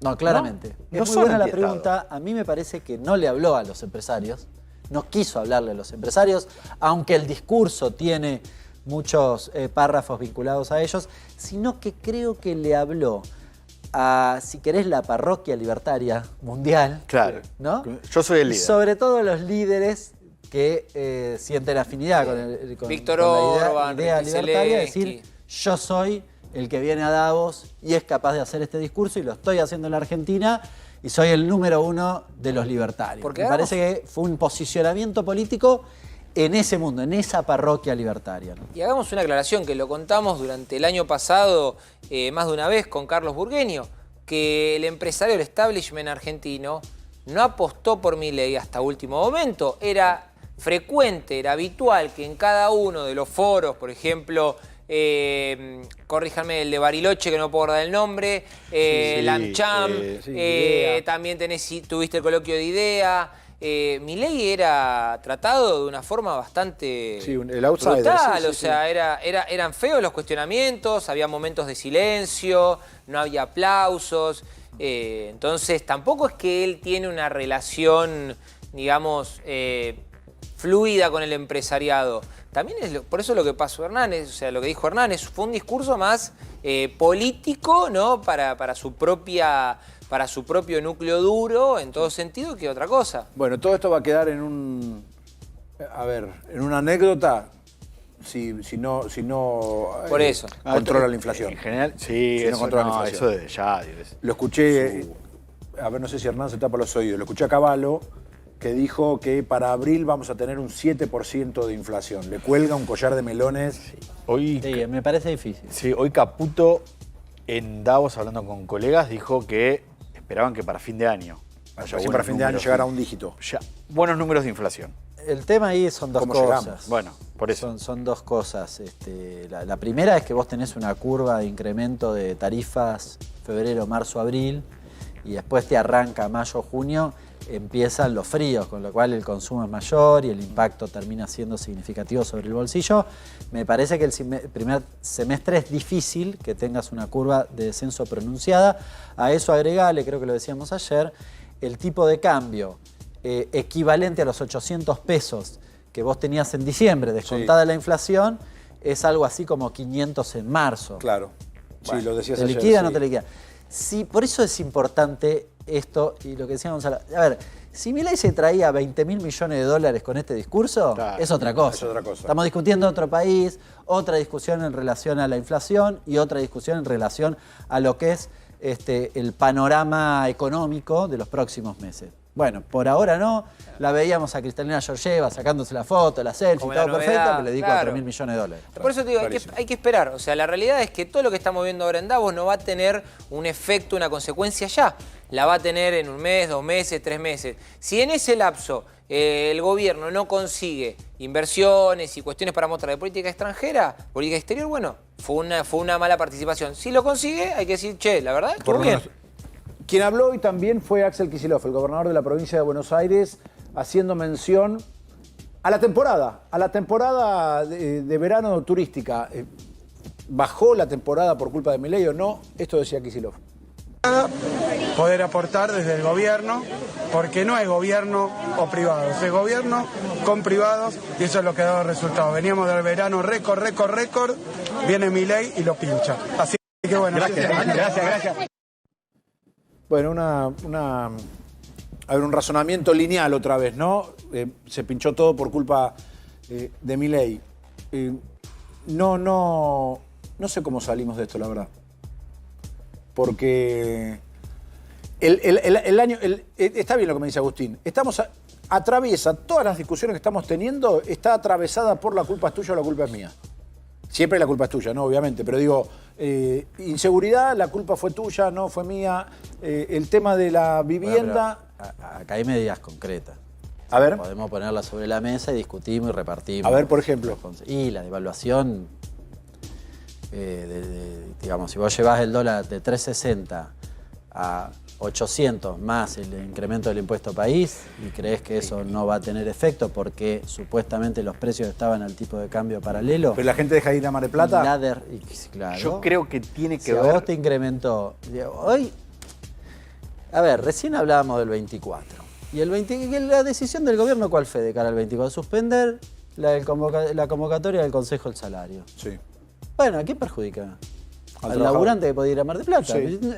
Es bastante sencillo. Yo no lo veo tan sencillo, por eso digo. Yo los desafío en este momento. Búsquenme alguna medida en el DNU, en los anuncios de Caputo o en la ley ómnibus que haya ayudado a que algún laburante se vaya a Mar del Plata. Que haya ayudado, me lo decís muy en el aire, pero sí ha ayudado por cuestiones directas a alquilar, por ejemplo. Claro, subió la oferta. Alquilar, sí. Pero ¿ustedes vieron los precios del alquiler? En algunos casos sí, en otros yo tengo... no voy a Lo hacer hicimos en menciones. este canal, ¿eh? Sí, yo también, sí. Los datos en este canal. O sea, hay más oferta con un incremento del 50% entre noviembre y diciembre. Está bien. ¿A quién ayudó? Yo creo que lo que tiene que ver con la temporada, que sea peor que otros años, tiene que ver con expectativa. Los aumentos de ahora y lo que puede llegar a pasar. Si tengo una plata, mejor me la guardo porque no sé qué puede pasar en marzo. Prefiero no gastar por las dudas que... Yo lo que no me gusta es esta cosa lineal de la culpa es tuya. A eso me refiero. Bueno, pero la culpa acá están discutiendo a Kicillof y Milei, que son dos economistas. Y yo insisto, hay que analizar las medidas, porque si no nadie tiene culpa. No, si la motosierra la pasaron, sin lugar a dudas. Entonces, yo lo que digo es, hay que analizar las medidas. Insisto, si me encuentran algo en el... Porque lo de los alquileres, claro, hoy tenés más oferta, dice la Cámara. Sí, en un caso donde además tenés 800 departamentos de la ciudad de Buenos Aires. Que estaban buscando. Pero el incremento es sideral. Pasó en San Telmo, costaba 204.000 pesos en noviembre y vale entre 310 y 390.000 pesos. Lo hicimos acá, es decir, es un incremento del 50 al 90%. Claro, la oferta apareció, pero ¿a qué costo? No, creció, y además, creció todo, ¿no? En esos valores, en todo. No. La nafta, los alimentos. Por eso, la nafta, ¿qué pasó? Y desregulé, lo llevé a precio internacional. Los medicamentos, ¿qué pasó? Y desregulé. La prepaga, ¿qué pasó? Y desregulé. Es decir, bueno, son decisiones. ¿Podrían haber... ¿Era el único camino? No. ¿Había otro camino? Sí. Bueno, el pan, ¿por qué aumentó? Sí. Y si me sacaste el fideicomiso del trigo. El aceite aumentó 60%. ¿Saben cuánto había aumentado entre enero y noviembre? Y apareció en las góndolas. Entre enero y noviembre había aumentado 60%. Solo en diciembre aumentó 60%.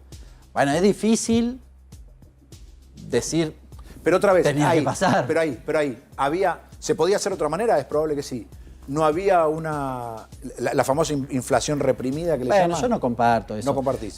Una cosa es que vos tengas que ordenar digamos, algunas variables macroeconómicas, eso está todo bien. Ahora, que había atrasos, ¿en qué aspecto? Por ejemplo, los medicamentos. Si la actualización del precio de los medicamentos estaba asociada a los costos de los laboratorios, ¿por qué estaban atrasados? Ahora los liberaste, pumba, 85% en 2 meses. Bueno, hizo lo que dijo que iba a hacer. No, está bien, pero por eso entonces no nos enojemos cuando... No, claro, sí. Kicillof hizo lo que dijo que iba a hacer. En eso sí tiene razón. Yo no me enojo, a mí lo que me enoja es la culpa es tuya, no mía. Bueno, pero es responsabilidad de él. Ahora, lo que podemos decir es Milei dijo que iba a hacer eso. Ahora, en eso, lo de la culpa es tuya, ya lo venían diciendo. ¿Qué dijo siempre Milei en campaña? Estamos así por el gobierno. ¿Y qué dice ahora el gobierno? Bueno, nosotros dijimos que iba a pasar esto, entonces la culpa es de Milei. Sí. En ese sentido, son como más... Consecuentes, digamos. Consecuentes, son más las cuestiones políticas económicas, ideológicas de los dos sectores. Sí, claro. El aumento del gas, o no sé, de los servicios, es inevitable. No sabemos ni cuánto cuesta el gas en Boca de Pozo. No. No sabemos. Hay una audiencia y no sabemos y demás, ¿no? Yo no sé si es una cuestión ideológica o no, pero... la gente, como decía recién Martín, votó un cambio de rumbo. ¿Cuál va a ser este? ¿Cómo va a terminar este? Hoy no lo sabemos. Por lo menos hoy no lo sabemos. Es lo que creo yo. Está con nosotros Fabio estuvo antes. Kevin Levin, perdón, Kevin. Kevin es miembro de la comisión directiva de la Organización Sionista Argentina, OSA. Hablamos otra vez de la barbarie del ataque que sufrió Israel en la zona de Gaza y se cumple un año el más jovencito de estos secuestrados. Así es, bueno, primero buenas noches, gracias por la invitación. No, por favor, Kevin. Mañana está cumpliendo años Kfir Vivas, que es el secuestrado más joven de estos, en su momento 250 secuestrados que fueron llevados por Hamás, por la agrupación terrorista Hamás, el 7 de octubre. Hoy se hizo un acto masivo en Parque Centenario, una especie de celebración de un cumpleaños no feliz. Ahí estamos viendo las imágenes. Sí. Sí, qué tema, ¿no? Porque está bien, la palabra es celebrar, cumple un año de vida. ¿Cómo haces, no, para conmemorar este bebé estando hoy? ¿Qué se sabe de él, Kevin? Nada. El nivel de crueldad... Recordá cómo fue secuestrado, perdón. Sí, fue secuestrado en el Kibutz Niroz. El Kibutz Niroz es una comunidad agrícola muy cerca de la frontera con la Franja de Gaza. Vivían 400 personas en el Kibutz Niroz hasta el 7 de octubre, una comunidad fundada en los años 50, formada en su mayoría por gente pacifista, involucrada en el diálogo, muchos haciendo actividades de voluntariado en servicio de la población de la Franja de Gaza. El 7 de octubre, una cuarta parte de la población de esta comunidad fue o asesinada o secuestrada. Entre ellos está Kfir Vivas, del cual se hizo esta conmemoración para que no pase desapercibido el reclamo. Kfir Vivas, como varios otros de los secuestrados y asesinados, tiene ciudadanía argentina por su abuelo, que era un inmigrante a Israel desde Argentina. Sí. El abuelo fue asesinado junto a su abuela. Toda la familia de Kfir Vivas, que es el secuestrado más joven, fue llevada. Lo único que sabemos de ese momento es un video. Fíjense el nivel de sadismo con el que se maneja Hamás. Hicieron un video del padre cuando le dicen que toda su familia fue asesinada. No sabemos si es verdad, sin embargo liberaron este video del padre que es nacido en Israel, digamos, manejando la noticia como uno esperaría que se maneje, teniendo 2 bebés y su mujer separados de ellos desde el 7 de octubre y al día de hoy no sabemos el estado de ninguno de ellos. No solo Fir, toda la familia está secuestrada hoy y no se sabe qué pasó con ellos. Padre, madre, hermano mayor, que también es muy chiquito, y él, y son 4 de 136 israelíes cuyo estado no se conoce desde el 7 de octubre. En noviembre hubo una primera tanda de liberados, pero estas negociaciones fueron arruinadas por el propio Hamás, que continuó atacando a Israel. Esto es importante que la gente lo sepa, Claro, el ataque no termina el 7 de octubre. Y todavía hay 136 personas que no sabemos si están vivas o muertas. En esa primera tanda de liberados, ¿hubo algún criterio? Sí, en realidad se empezó a jerarquizar a los secuestrados, en primer lugar, menores de edad y mujeres mayores. Los hermanos Vivas, como los secuestrados más jóvenes, tendrían que haber sido liberados en esa primera tanda. Hamás en su momento dijo que no sabían dónde estaban, que estaban aparentemente a manos de otra organización, de la Yihad Islámica, se habló en su momento, también se habló del Frente Popular para la Liberación de Palestina, que es otra agrupación que opera dentro de la Franja de Gaza, pero ellos tendrían que haber estado dentro de esa primera tanda de liberación que jamás incumplió en varios términos. No liberó a todos los menores, de hecho, de ellos ni siquiera dijeron si están vivos o si están muertos. No permitió el acceso de la Cruz Roja a los secuestrados y siguió atacando el territorio israelí. Eso hizo que cayeran las negociaciones. Y desde que esta familia fue secuestrada no se sabe nada, ¿no? O sea, ni siquiera se sabe si están vivos. No se sabe nada. El hecho de tomar secuestrados de la población civil es un crimen de guerra, es una violación del derecho internacional, pero aparte, una vez que están secuestrados, negarles el acceso a organismos internacionales para que sepan, por ejemplo, en qué estado de salud están, si están vivos o no, que tengan contacto con alguien fuera de secuestrados, es una violación absoluta del derecho de guerra. Ahora, Kevin, ¿qué sentís o qué te genera cuando vos ves que distintos grupos partidarios acá en Argentina rechazan lo que está sucediendo con el terrorismo de Hamás y traen una frase como diciendo es más complejo? Cuando estábamos mostrando que han secuestrado a un niño que cumplió 1 año estando en cautiverio. En el mejor de los casos, ¿no? Porque no tenemos noticias, como vos decías.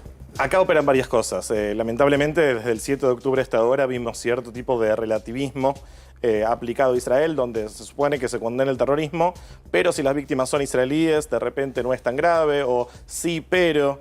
Y vimos lamentablemente el silencio de sectores importantes de la población, referentes de derechos humanos, que cuando las víctimas son israelíes no hablaron del tema. Y por esto no quiero minimizar también el sufrimiento que hay dentro de la Franja de Gaza, donde hay una situación humanitaria grave, pero no hay que olvidarse quién fue el que prendió esta mecha, quién rompió el cese al fuego que estaba en los hechos operando hasta el 7 de octubre, y que todas las muertes que surgen a partir de eso surgen también de un Estado que está... nos guste o no, la guerra es una cosa espantosa siempre y mueren civiles siempre, más una guerra de estas características, pero el Estado de Israel está haciendo también lo que cualquier Estado se supone que tiene que hacer cuando su población está secuestrada y cuando su población fue masacrada como fue el 7 de octubre. Esto termina operando, digamos, al revés. La gente dice, bueno, pero a partir de eso la guerra, pero no nos olvidemos que muchas de las personas que hoy critican la guerra, el 7 de octubre estaban absolutamente en silencio. Kevin, te quería preguntar en relación a esto último que mencionabas. Sudáfrica presentó en La Haya un cuestionamiento a Israel. ¿Cómo se explica eso? ¿Cómo es la cuestión? ¿Cuál es la posición de Israel al respecto? Sí, Sudáfrica presentó un cuestionamiento respecto del accionar de Israel en Gaza, ¿no? Sí, en La Haya opera la Corte Penal Internacional. Sudáfrica presentó una denuncia a Israel por genocidio. Genocidio es un delito que se tipifica en el derecho internacional a partir de la Segunda Guerra Mundial. De hecho, es un judío polaco, Rafael Lemkin, que en referencia a lo que había pasado en el Holocausto, promueve la sanción de la Convención para la Prevención y Sanción del Delito de Genocidio. Y el genocidio es un delito que entiende que existen derechos colectivos. Así como una persona tiene derecho a la vida, y por eso el asesinato es un delito, los pueblos tienen derecho a la vida, y el genocidio es un intento de eliminar un grupo entero, por motivos étnicos, religiosos. En su momento se hablaba de políticos, pero eso quedó afuera de la convención, hay todo un debate al día de hoy. Ahora, la acusación de Sudáfrica se basa en dos cosas. Una es, muere mucha gente en Gaza. Al día de hoy murió mucha gente en Gaza, esto no es ningún secreto.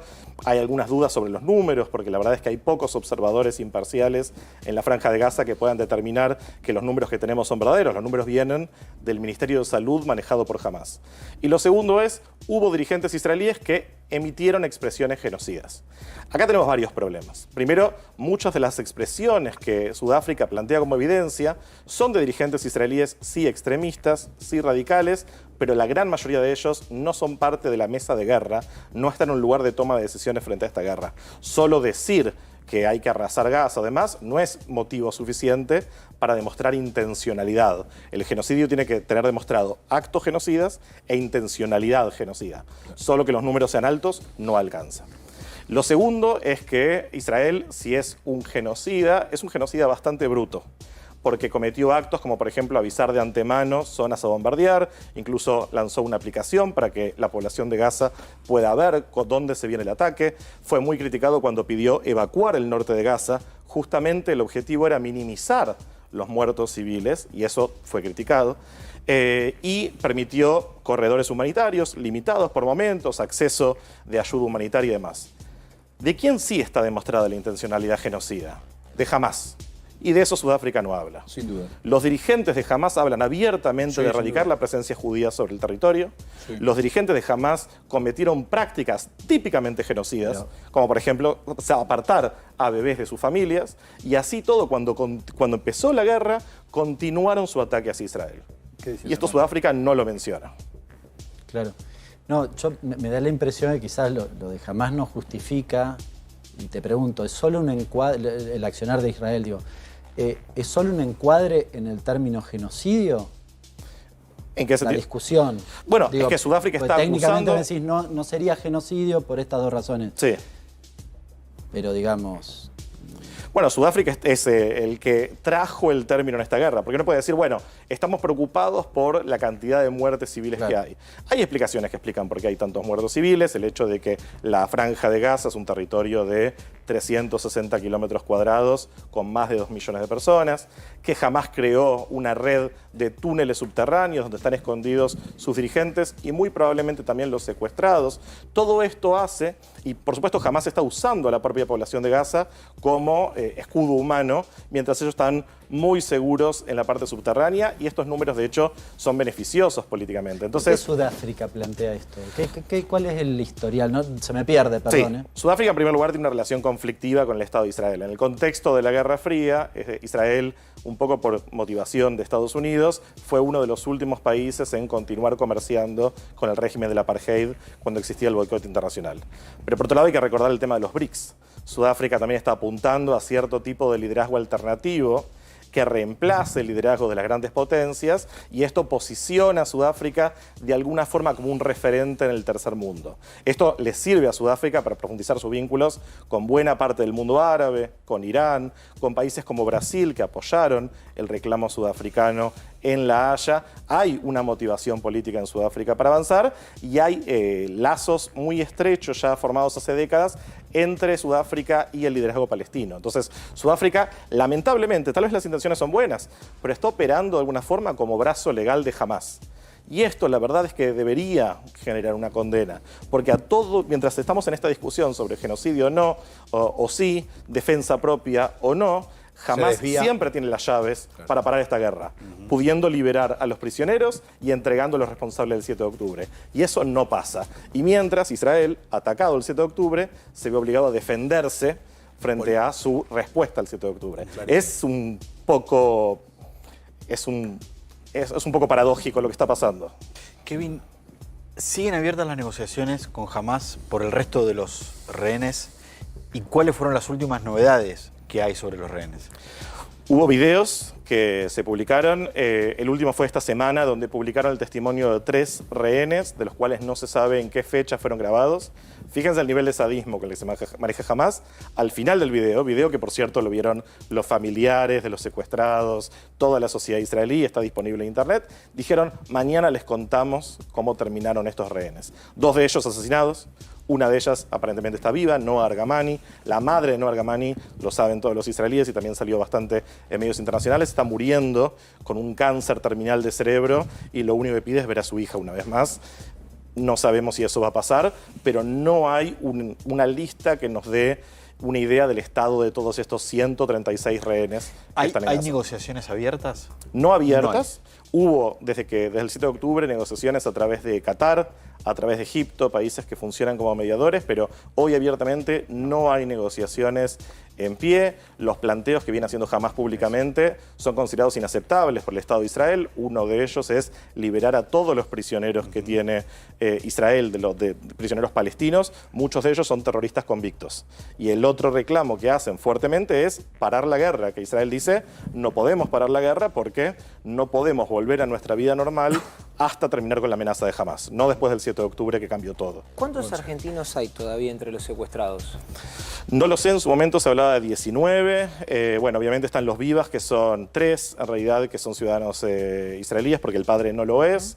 Y hay hombres mayores argentinos.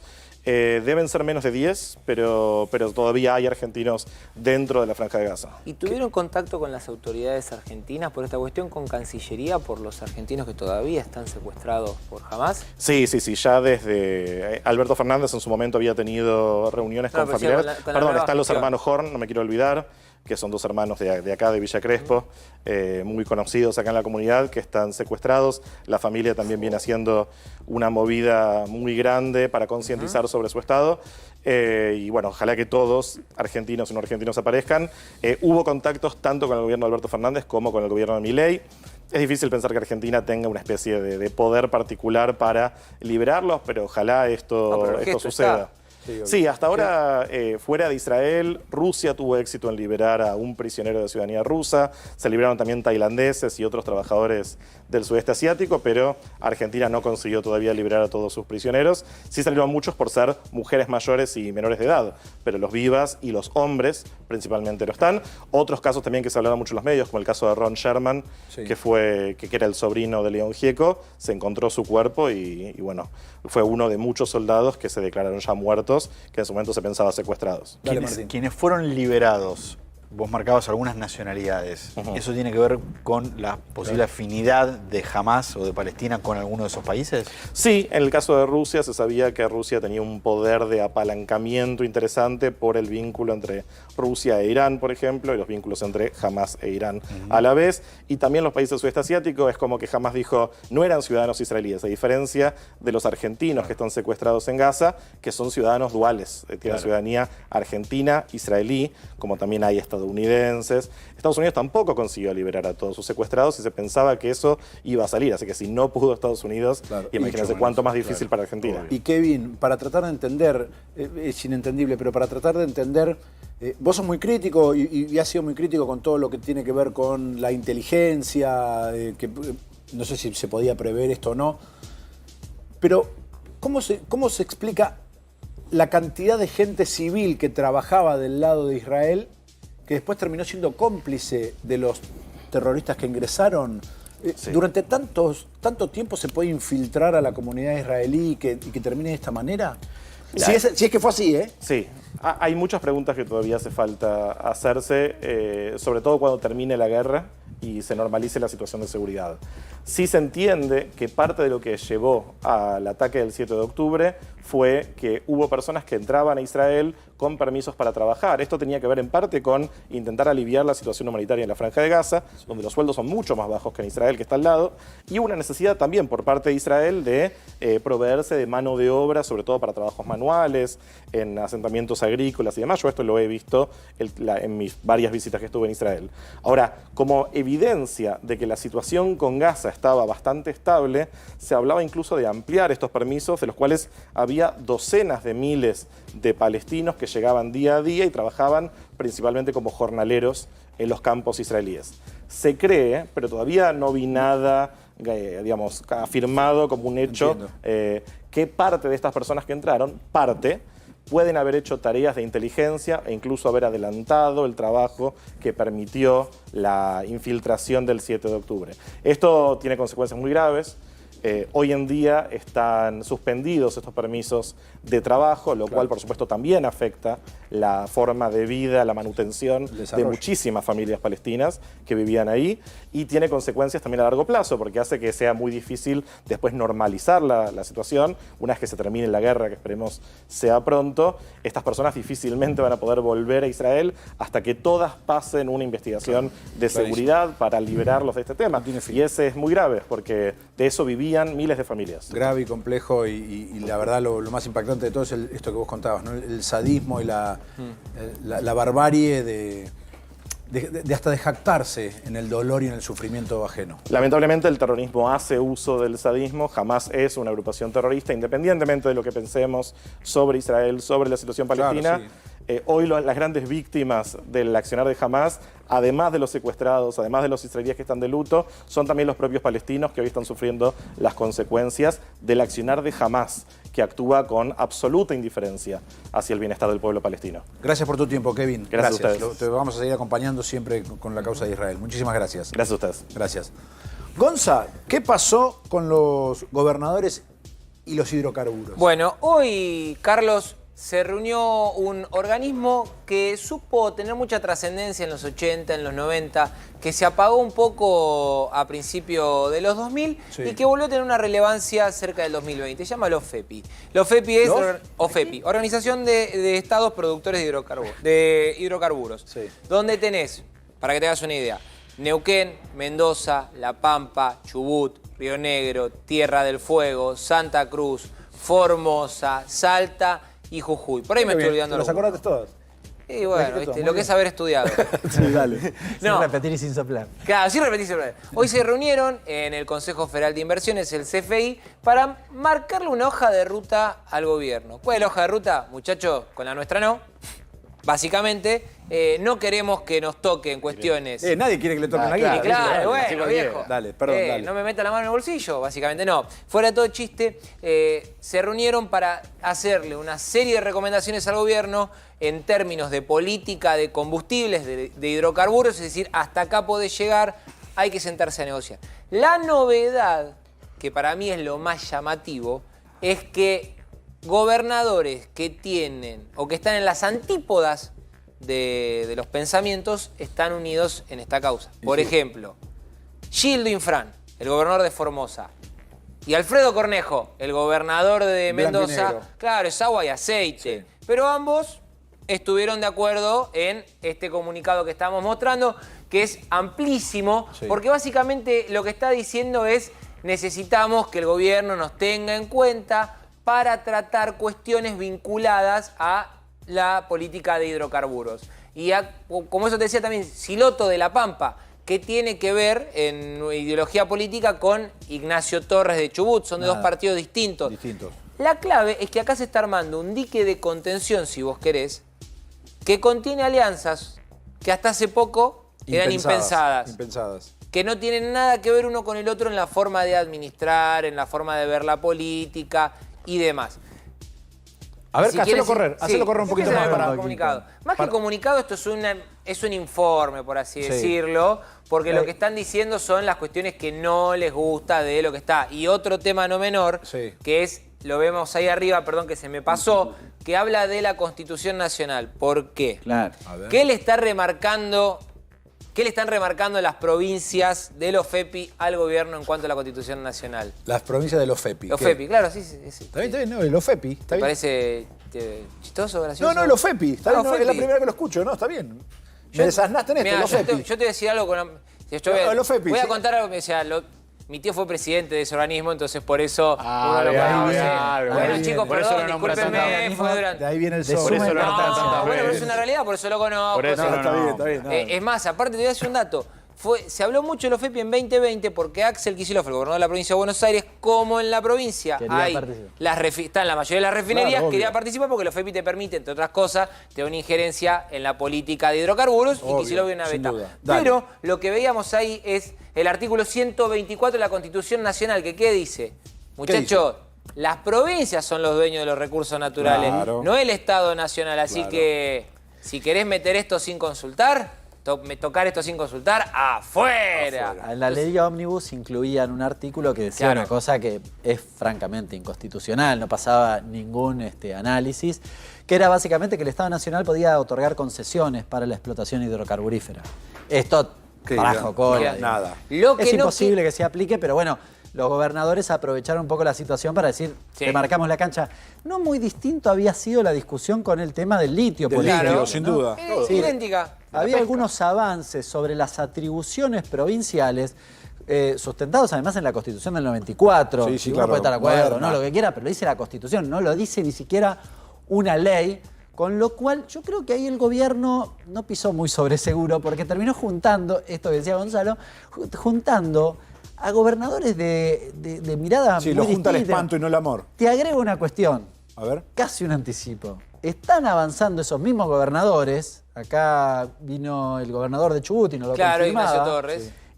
Tienen un WhatsApp los 24 gobernadores. Sí. No, 23 23 más gobernadores uno. y un jefe de gobierno. Sí, 23 más 1 en un proyecto de coparticipación del impuesto al cheque. Sí. Y tal vez del impuesto país. Sí.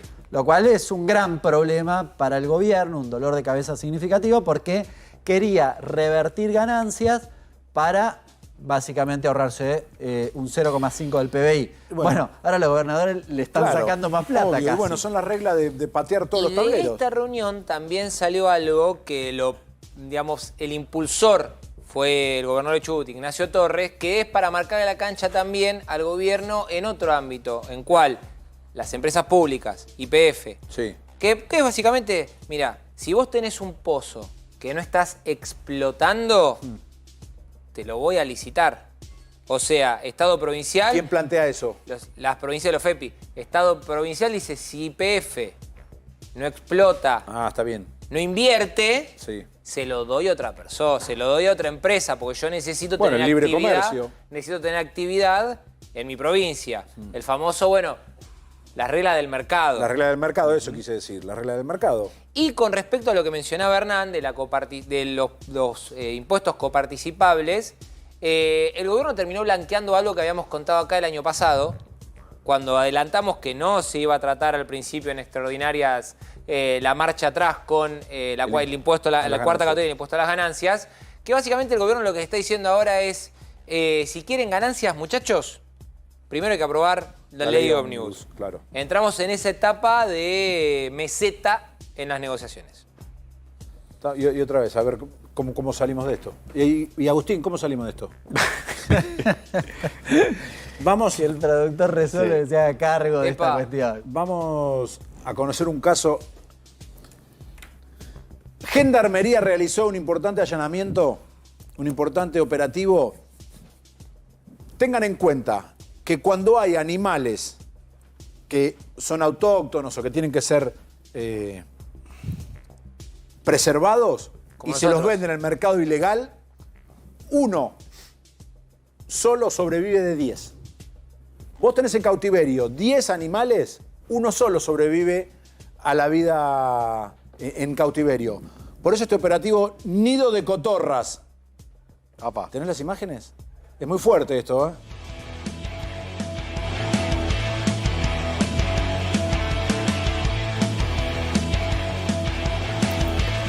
En Santiago del Estero, Gendarmería rescató 155 ejemplares de loros.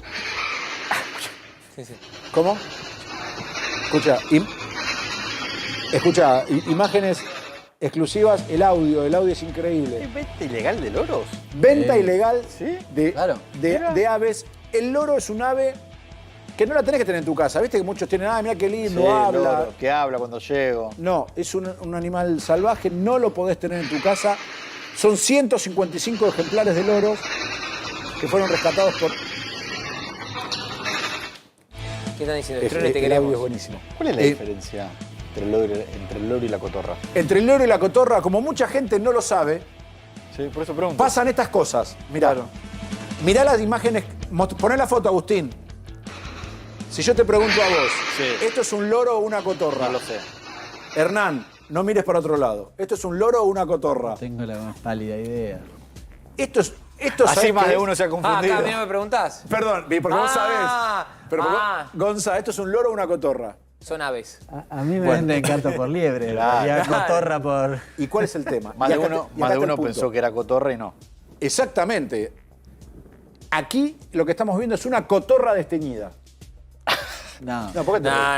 No, pará. No, Sí, pará. En el ¿Cómo? mundo Sí. de la ilegalidad en la Sí. venta de aves autóctonas o en peligro de extinción, hay delincuentes que agarran una cotorra cualquiera de las que vemos que están en el campo, que están, y pobrecitas las destiñen. Tenemos el Le sonido ponen del agua aplauso. oxígeno porque te lo venden como un loro exótico del Amazonas. Mirá vos. Esta imagen es la misma cotorra que vos ves en el árbol de tu casa, viste que se ve el nido, que son enormes, no sé qué. Para ser delincuente hay que ser inteligente también, ¿eh? Aquí decía un productor, acá no trabaja el que no quiere. Claro, Claro. totalmente. Desteñían cotorras para venderlas como aves exóticas. Mirá esta imagen. Escuchá.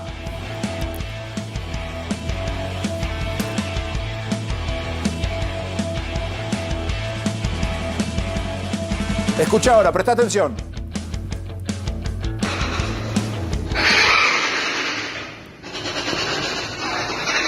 Gritan por su libertad. Claro. Nos van a venir a buscar los conservacionistas. Pero escuchá. Ahí tenés loros de verdad que son aves exóticas, Sí, claro, raras, obvio. que hay que preservarlas, que hay que cuidarlas. Y después La loros, cotorra. loros blue tenés también. Que la cotorra, que está considerada en muchas partes en Entre Ríos, sobre todo una plaga, porque te aniquilan absolutamente todo, hay delincuentes que las, pobrecitas, siguen siendo plaga igual, ¿eh? Las convierten en loros. Las convierten en estos loros y te las venden. Detuvieron en Rosario ahora una banda, encima se dedican a esto, detuvieron a otra persona en Lanús adentro de una caja con la cotorra común, los destiñen, supongo, con agua oxigenada. Y aparte esto, yo cuando hicimos este caso hoy temprano, contaban médicos veterinarios, se muere, vos compraste este animal y se te muere al mes porque obviamente se intoxica. Obvio. No sé cuánto puede... Estoy mirando acá, a ver en el mercado ilegal cuánto No, puede valer. ¿Cuánto vale la cotorra? ¿Cuánto vale el loro? encontraste- Quería hacer en realidad el encontraste la cálculo de página. cuánto vale esa especie de botín de loro, digamos. No sé si es real, porque es medio raro esto, ¿no? Tiraba un precio. $200 una cotorra, un loro de esto. ¿Desteñido o sin desteñir? Mañana No sé tanto. nos ponemos a ver Chicos. cotorra. Nos vemos mañana. Gracias a todos por acompañarnos. Chao, hasta mañana.